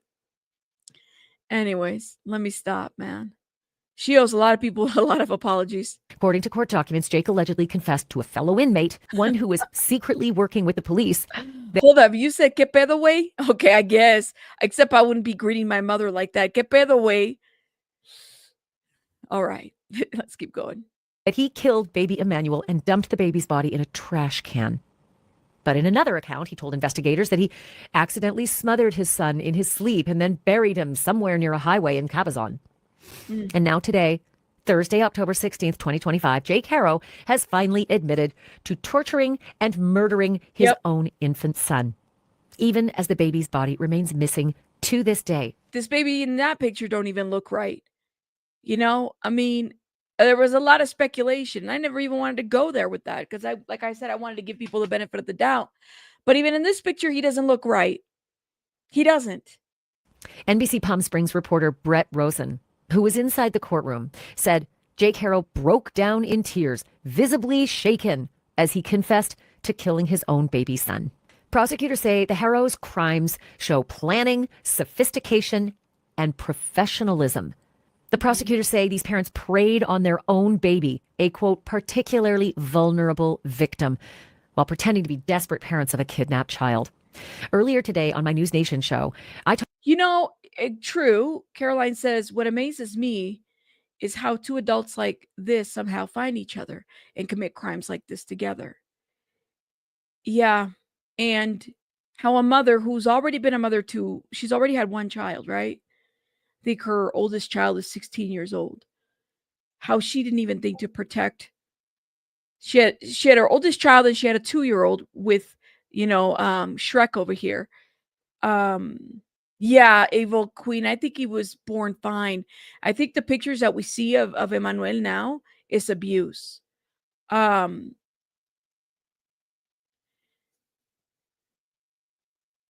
She had a 16-year-old, a 2-year-old, but she didn't protect the infant.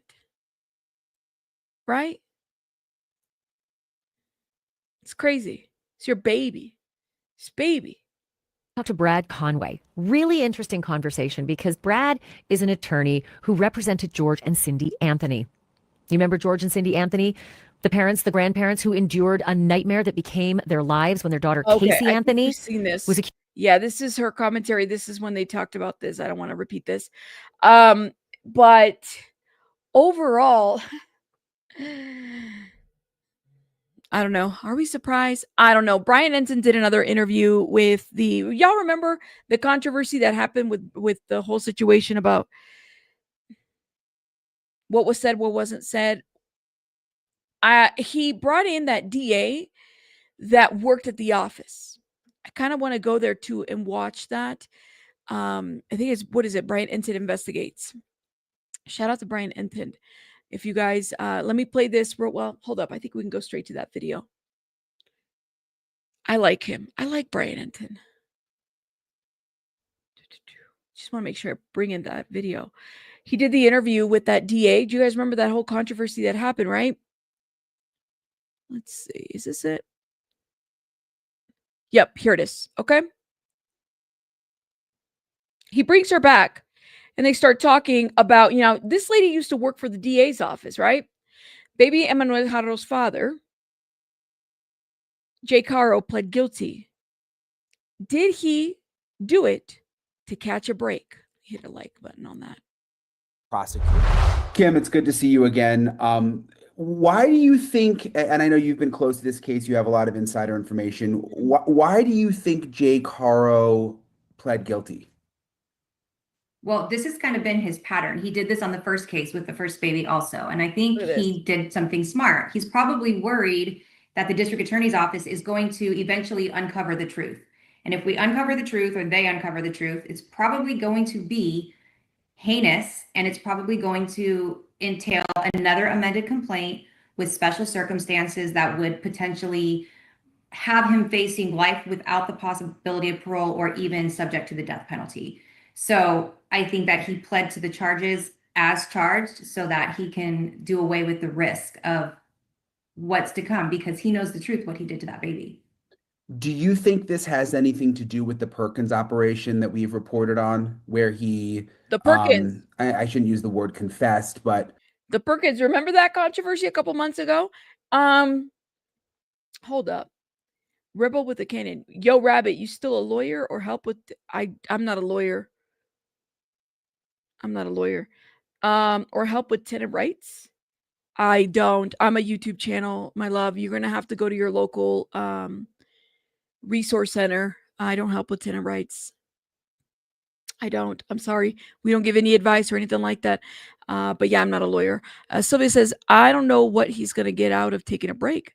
We don't have the death penalty here in California, but maybe he's protecting himself in case it comes back, right? Maybe. Talked about his involvement to someone in the jail. I mean, it could have to do with that, but I think it also is most likely he is the holder of the truth. He knows exactly where baby Haro's body is. He knows how he murdered him. And I think he's probably terrified that if that information comes out, no doubt that would make his charges much greater, and it would have him facing a much longer prison sentence. He did the exact same thing with his daughter the first time around. Had the district attorney's office figured it out sooner, all the bones that he had broken on that child, he would have been facing a much greater sentence. So he... Listen to that. Now, hold up. Somebody said he doesn't really get a break. It's not a plea deal. He's getting the full weight of the law based on the aggravating factors because he admitted to guilt. Somebody in the Caroline says he pled to the judge. He won't have to divulge anything. Man, I really hope that he does. If that's the case, he pled to the judge.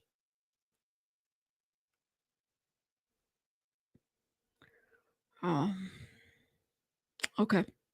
He pled straight up to the judge, just like he did in this case, in order to avoid a harsher punishment. Wait a minute. So he did that on Promise Faith? She just said it. He pled to the judge to avoid a harsher punishment. Give me 1 second, y'all. With his daughter the first time around, had the district attorney's office figured it out sooner, all the bones that he had broken on that child, he would have been facing a much greater sentence. So he pled straight up to the judge, just like he did in this case, in order to avoid a harsher punishment. Do you think that we will find out, or that the world will find out, where baby Emmanuel is? Could that be part of like a deal here for his guilty plea? I mean, it's possible, but from my understanding of what I'm reading is he pled to the judge, which means he's not working with the district attorney's office, which means he did not cut a deal with the district attorney's office to provide them any information where baby Emmanuel's body is. That's what was confusing. I think society was trying to tell me that too. He was trying to explain that in the chat, or he or she. So that makes sense now. So he doesn't even have to. That's assuming that the judge is going to give him a deal. We don't know what his sentencing is. His sentencing could be, because I think, Sylvia, we said 25 and then another 25. That would be like 50 years, right? So see, that's even though, so it sounds like the DA can do what it wants to do at this point. I'm glad that this is explained, because I mean, I was a little confused by this too. So I don't think that's the motive behind it. So this isn't like a plea deal? No, not from what I'm reading. It says that he pled to Judge Gary Polk, and he pled to all of the charges on the complaint. And if that is true, then that means he is not working with the district attorney's office. He pled to the judge. He pled to the judge, which is different. She just explained it. She said Jake Haro did this in the Promise Faith case as well. The child that he hurt, the first child, right? He did that. And this is what she's saying, because she's got insider info. He's done this before.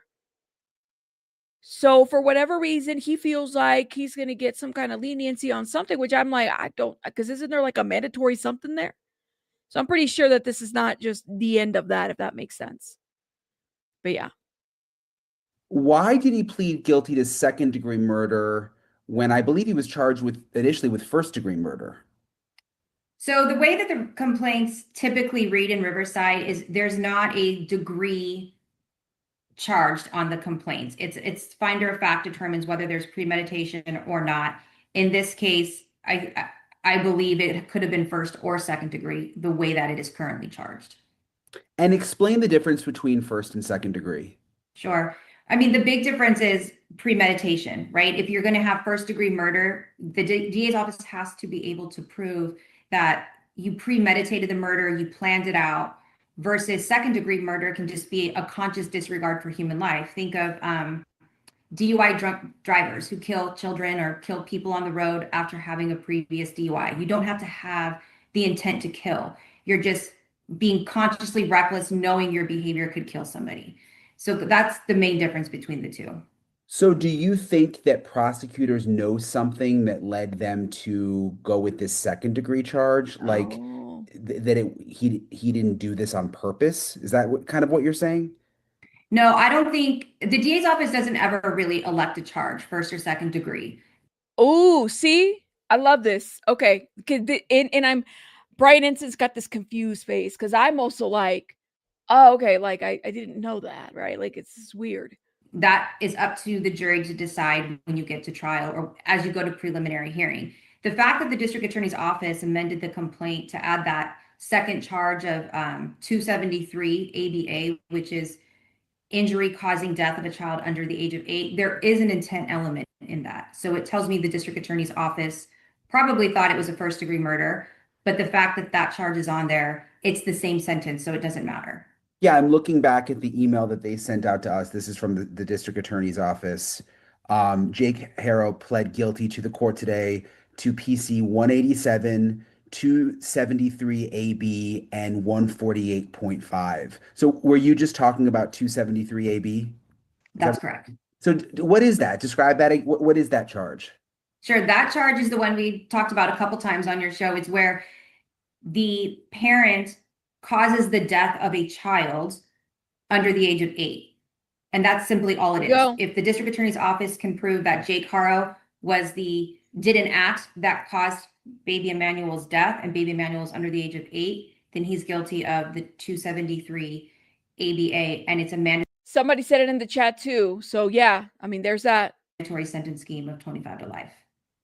So a lot of people that I've seen, this news just came out a couple hours ago, so people are just reacting on social media. A lot of what I've seen is, oh my God, like he could get out in 15 years.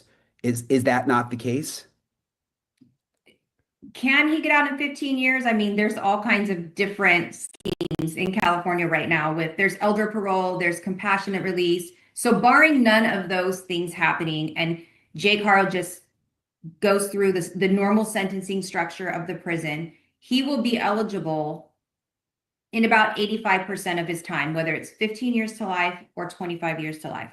Eligible to have his first parole hearing, which is much different than being released from custody. If he gets 15 years to life, in about 85% of that time, if he's good in prison, he'll be eligible to sit for the parole board and explain to them why he should get out of custody. Oh, early. God. If it's denied, then he will just keep coming back up for parole hearings for life until they either decide to let him be released or he dies in prison. It's just like all this like in between, you know what I mean? It seems, I mean, that's a long way out, but just based on how horrific the crime is and his past, it seems like, I don't know, it seems hard to think of him being eligible for parole. It is hard to think about that. Yes.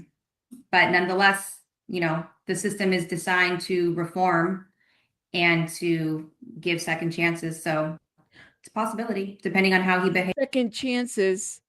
I mean, like, it feels so weird to even hear somebody say that.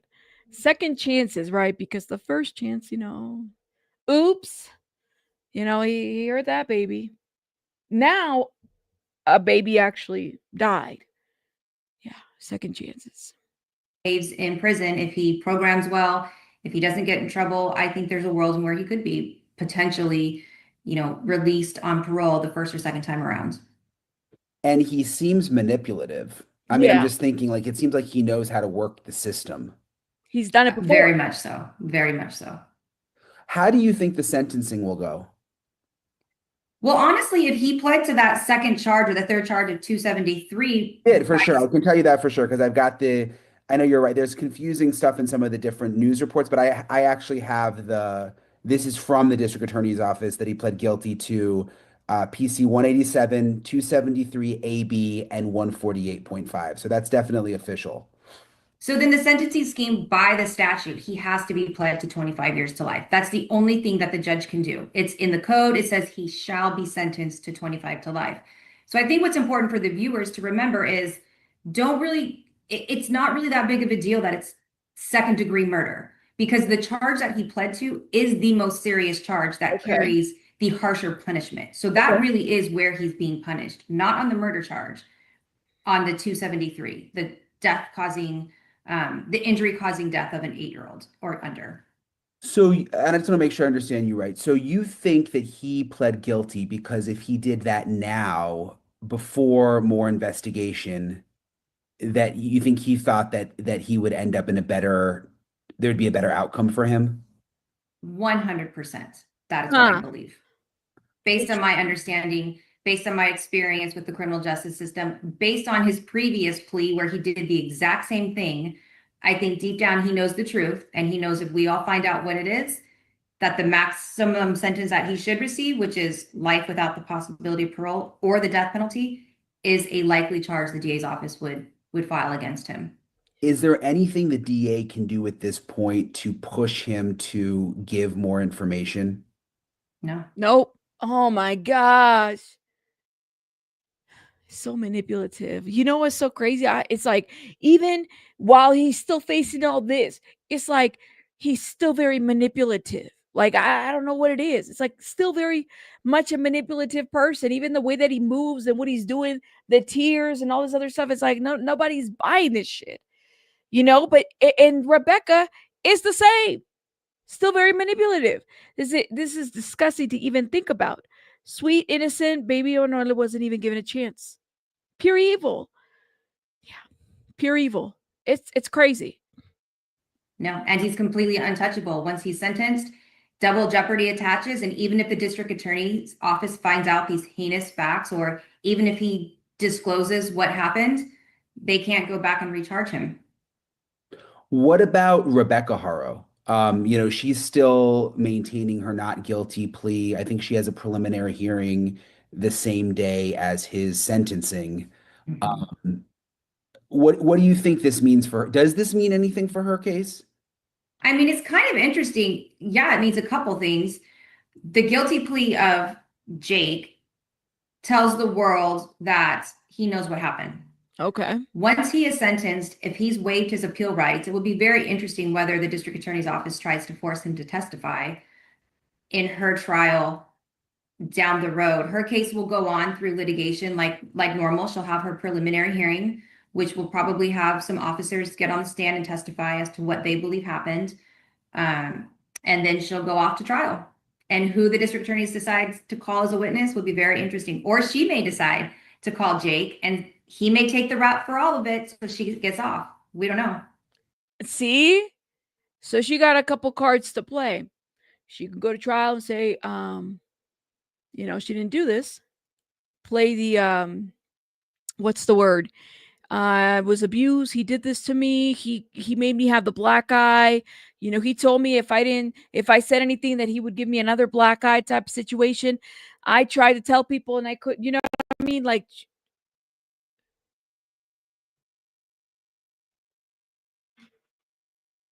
even though she knows what happened.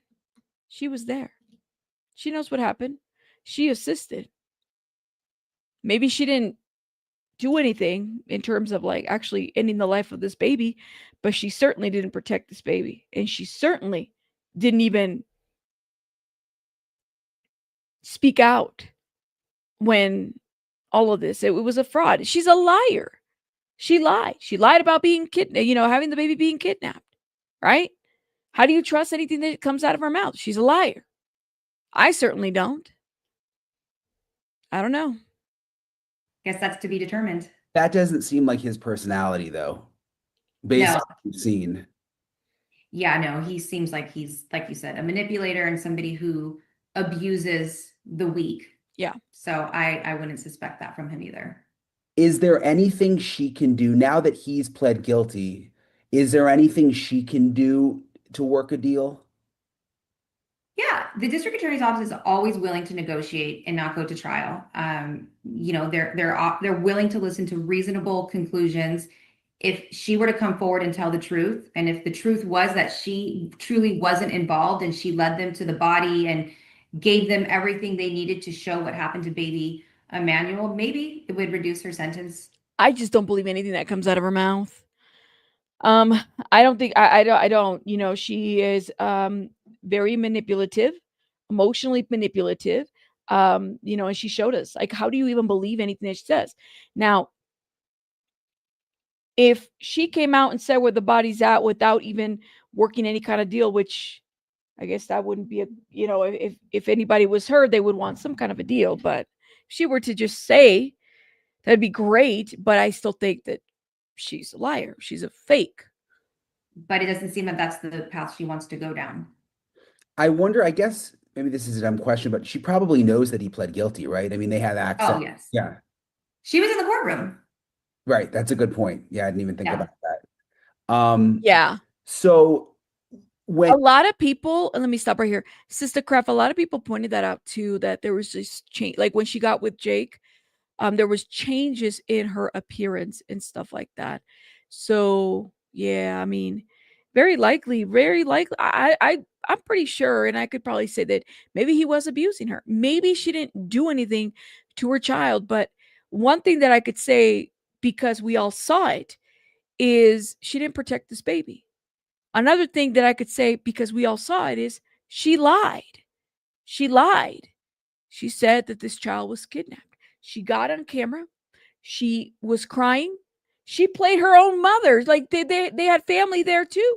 She led everybody to believe it was something else. The community was behind her. I still remember when the little TikTokers were there, trying to help at the Big Five. They were trying to help. They were trying to get all their TikToks when the news story hit. She lied to everybody. She lied to the community. She lied to her family.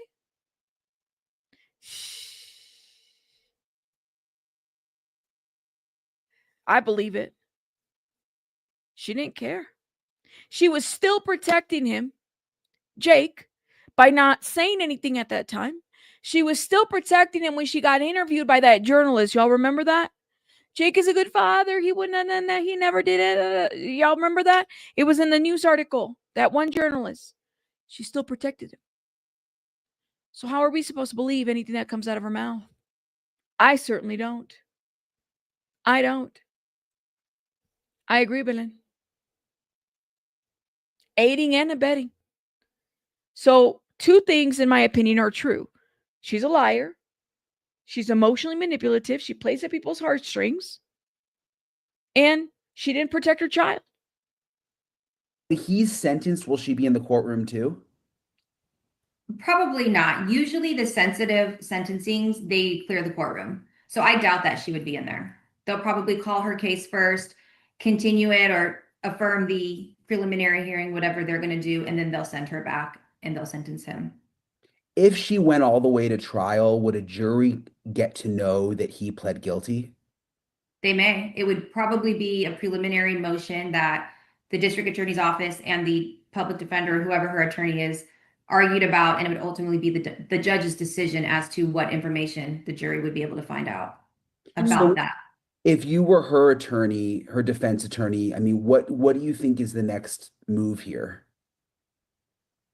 Well, from what we're seeing, honestly, I would do a mental health evaluation on her and try to go down that road. There's clearly some things going on with her. I mean, she's with this guy who is a child abuser. Yeah. Not once, but twice. It would be very interesting to dive into their relationship and see whether there was domestic violence involved, what her thought process was, and how she came about to portray. I don't think a mental health evaluation is going to tell you that. Maybe a DV assessment or something like that. Mental health evaluation. I mean, she could self-disclose things, but she's had a lot of opportunities to self-disclose. Now, I could be wrong about this, but I thought that when you entered into, well, that might be for prison more than jail, but let me stop. This entire lie to the world that her baby was kidnapped. I mean, that's every mom's worst fear. And she was so ready to tell this big elaborate story. It begs the question, what is going on with her mental health? Was she coerced into it, or is she the mastermind behind the murder? What if she was? What if all along she's the one that did something to this baby and it wasn't Jake? Even though I'm like, yeah, no, I don't believe that. Now, here's the question that I have. They're not speaking behind, like, have Jake and Rebecca communicated with each other? I don't think that they're supposed to, right? So I just find it interesting that this like turn of events happened yesterday, and a lot of people weren't expecting that. But I have to wonder. You said a lot of evidence is locked and sealed still. I believe it.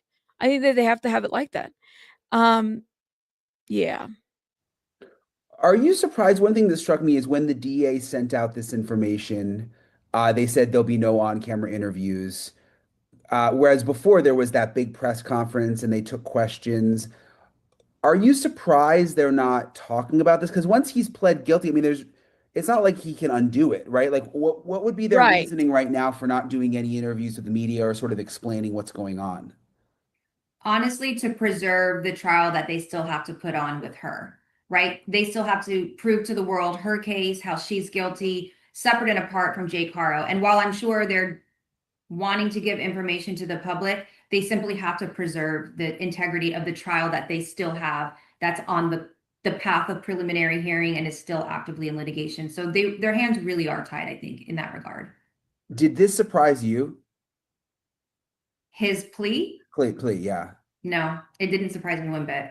Do you Really? think it surprised the DA's office? I mean, maybe because she's in the know, but it did surprise a lot of us, though. I mean, I know I did. I was like, "What the hell?" Okay. Office? I think probably some people in the DA's office it's surprised, but those of us who are seasoned and have done so many of these trials, no. It's a very smart, strategic strategy on this defendant's part, knowing he knows the truth, what he did, and he knows what he's facing if we all find out the truth. So I think it was smart and strategic. And I think those of us who have seen enough of these homicides wouldn't be surprised by it one bit. Mm-mm. Do you have any new information or any indication? I guess my big question, which I think most people is a big question, and just thing that still bothers me so much about this case is where baby Emmanuel is. Yeah. Are they getting any closer? I really wish. I think that the biggest thing is like allowing people to put this baby to rest, right? Because, you know, to carry this on, if you know, just say it. If you're a mom, you know, and this is happening, like just say it. What else is there to this at this point? I have heard they are not getting any closer at all. And what Jake had indicated in this Perkins op was that the baby's body went out, or, you know, in statements in jail somewhere, that the baby's body went out to waste management. And I don't know that we'll ever find his body there. Yeah. Which I think it's going to haunt everyone. Is there any, is it just too late now? If that's the case, that's what actually happened? Yeah. I mean, yeah, we're talking how many months now?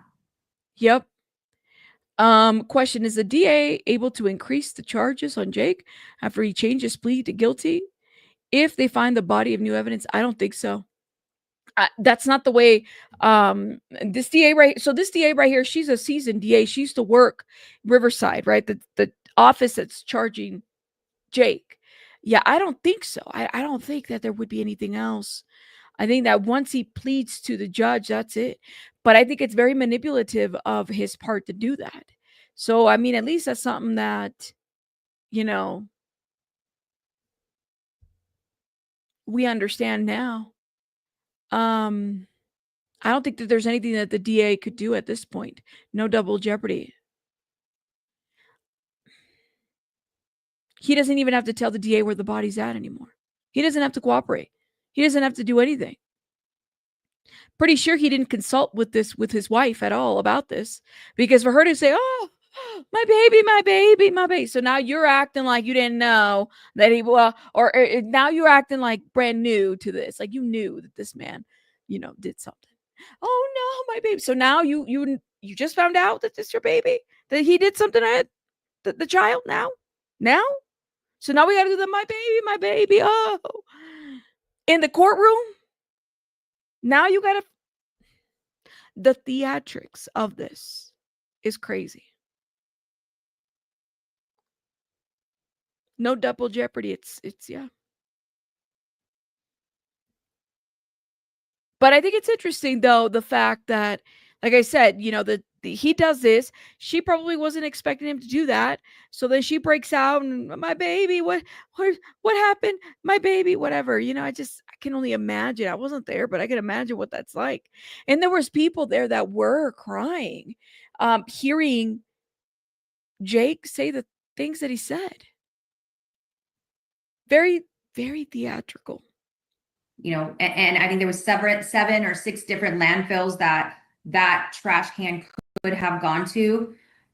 So you're talking about 2 months worth of, you know, trash piling on top of that trash wherever it was taken. And that's even if that was the correct time frame of when he went missing. There was reports, I think, early on that he could have potentially gone missing 3 weeks before Rebecca made this ridiculous report. So do you think they're able to have any kind of communication, Rebecca and Jake?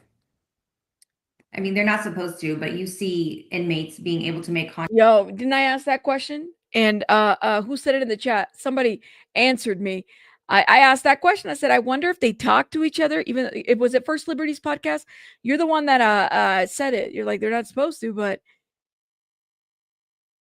was she surprised at this move, and that's why she did her outburst? Or was this already planned? I mean, even if they're not allowed to talk to each other, the lawyers can talk to each other, right? So who's to say that her lawyer's not talking to their lawyer and then they're not moving that way? I don't know if this was just strategy on his part. He's like, I'm just going to do this. I don't know. Contact in the craziest ways. So it wouldn't surprise me if they are. I've seen them make contact in court together when they're sitting there. I've seen them make contact when they're going out of court into the Sally Port to go back down into the jail. They'll both be sitting there talking. You know, we've seen what they call kites, which are little written notes passed in between inmates through court. So I'm sure they're finding a way to communicate. I guess I'm just wondering if there's some kind of behind the scenes scheme going on between the two of them. Like, could this somehow be organized? I'm going to plead guilty and then you do that, you know? That's what I'm thinking. Yeah, I've not seen that in my career very often. It's usually what you said. The manipulator and the heavy hitter is the one who's out for themselves, which I think is Jake in this case. And he proved that today. Do the lawyers ever communicate? Like, would the lawyer for a husband ever communicate with the lawyer for a wife to try for sure. plan together how to handle it? For sure. Yes. Do you think that's happening? I don't know. It's possible, but I would think that they were going to continue on in litigation if they were working together. The fact that one came in today and said, I'm pleading guilty, I'm getting this over and done with, tells me that they're probably not working together on a defense. Ooh. Anything else that stands out to you since we last spoke? No. I mean, I really think Jake knows exactly how heinous this murder is, and he's terrified of us finding out. And that's why he pled to these charges today, the way he did. I agree. That was the motivation. I'm convinced of it. Yeah. And that's my own personal self-preservation. Jake is in it for himself. He don't care about nobody. He don't care about Rebecca. He doesn't care about the other children. He's in it for himself. I don't even know this man personally, but already he has told us everything that we need to know. Take based on all the years I've been doing this, but 25 to life with the possibility to get out of custody, which is what he has, right? If he convinces a parole board in 15 years, 18 years, he can get out versus life without the possibility of parole or death row. Yeah. I think that's what's his motivation. Strategy. Well, I appreciate you, Kim. Thank you so much. Shout out to Brian Enton. Make sure you guys are checking his YouTube out. I like that he has a YouTube. I'm just saying, because it's like more personal. Hey guys, thank you so much again for supporting the stream today. I really, really do appreciate it. Thank you. Make sure you guys are hitting that like button now. It is Friday, so I gotta go. Y'all are amazing. And yes, thank you. I gotta go do chores too. As much as I don't want to, I gotta go do chores. You guys are amazing. Thank you guys. Yes, get us to more likes, please, and thank you. And I'll see you guys on the next one. I hope you guys have a wonderful weekend. And if I don't see you, well then maybe some other time. Bye guys. Bye.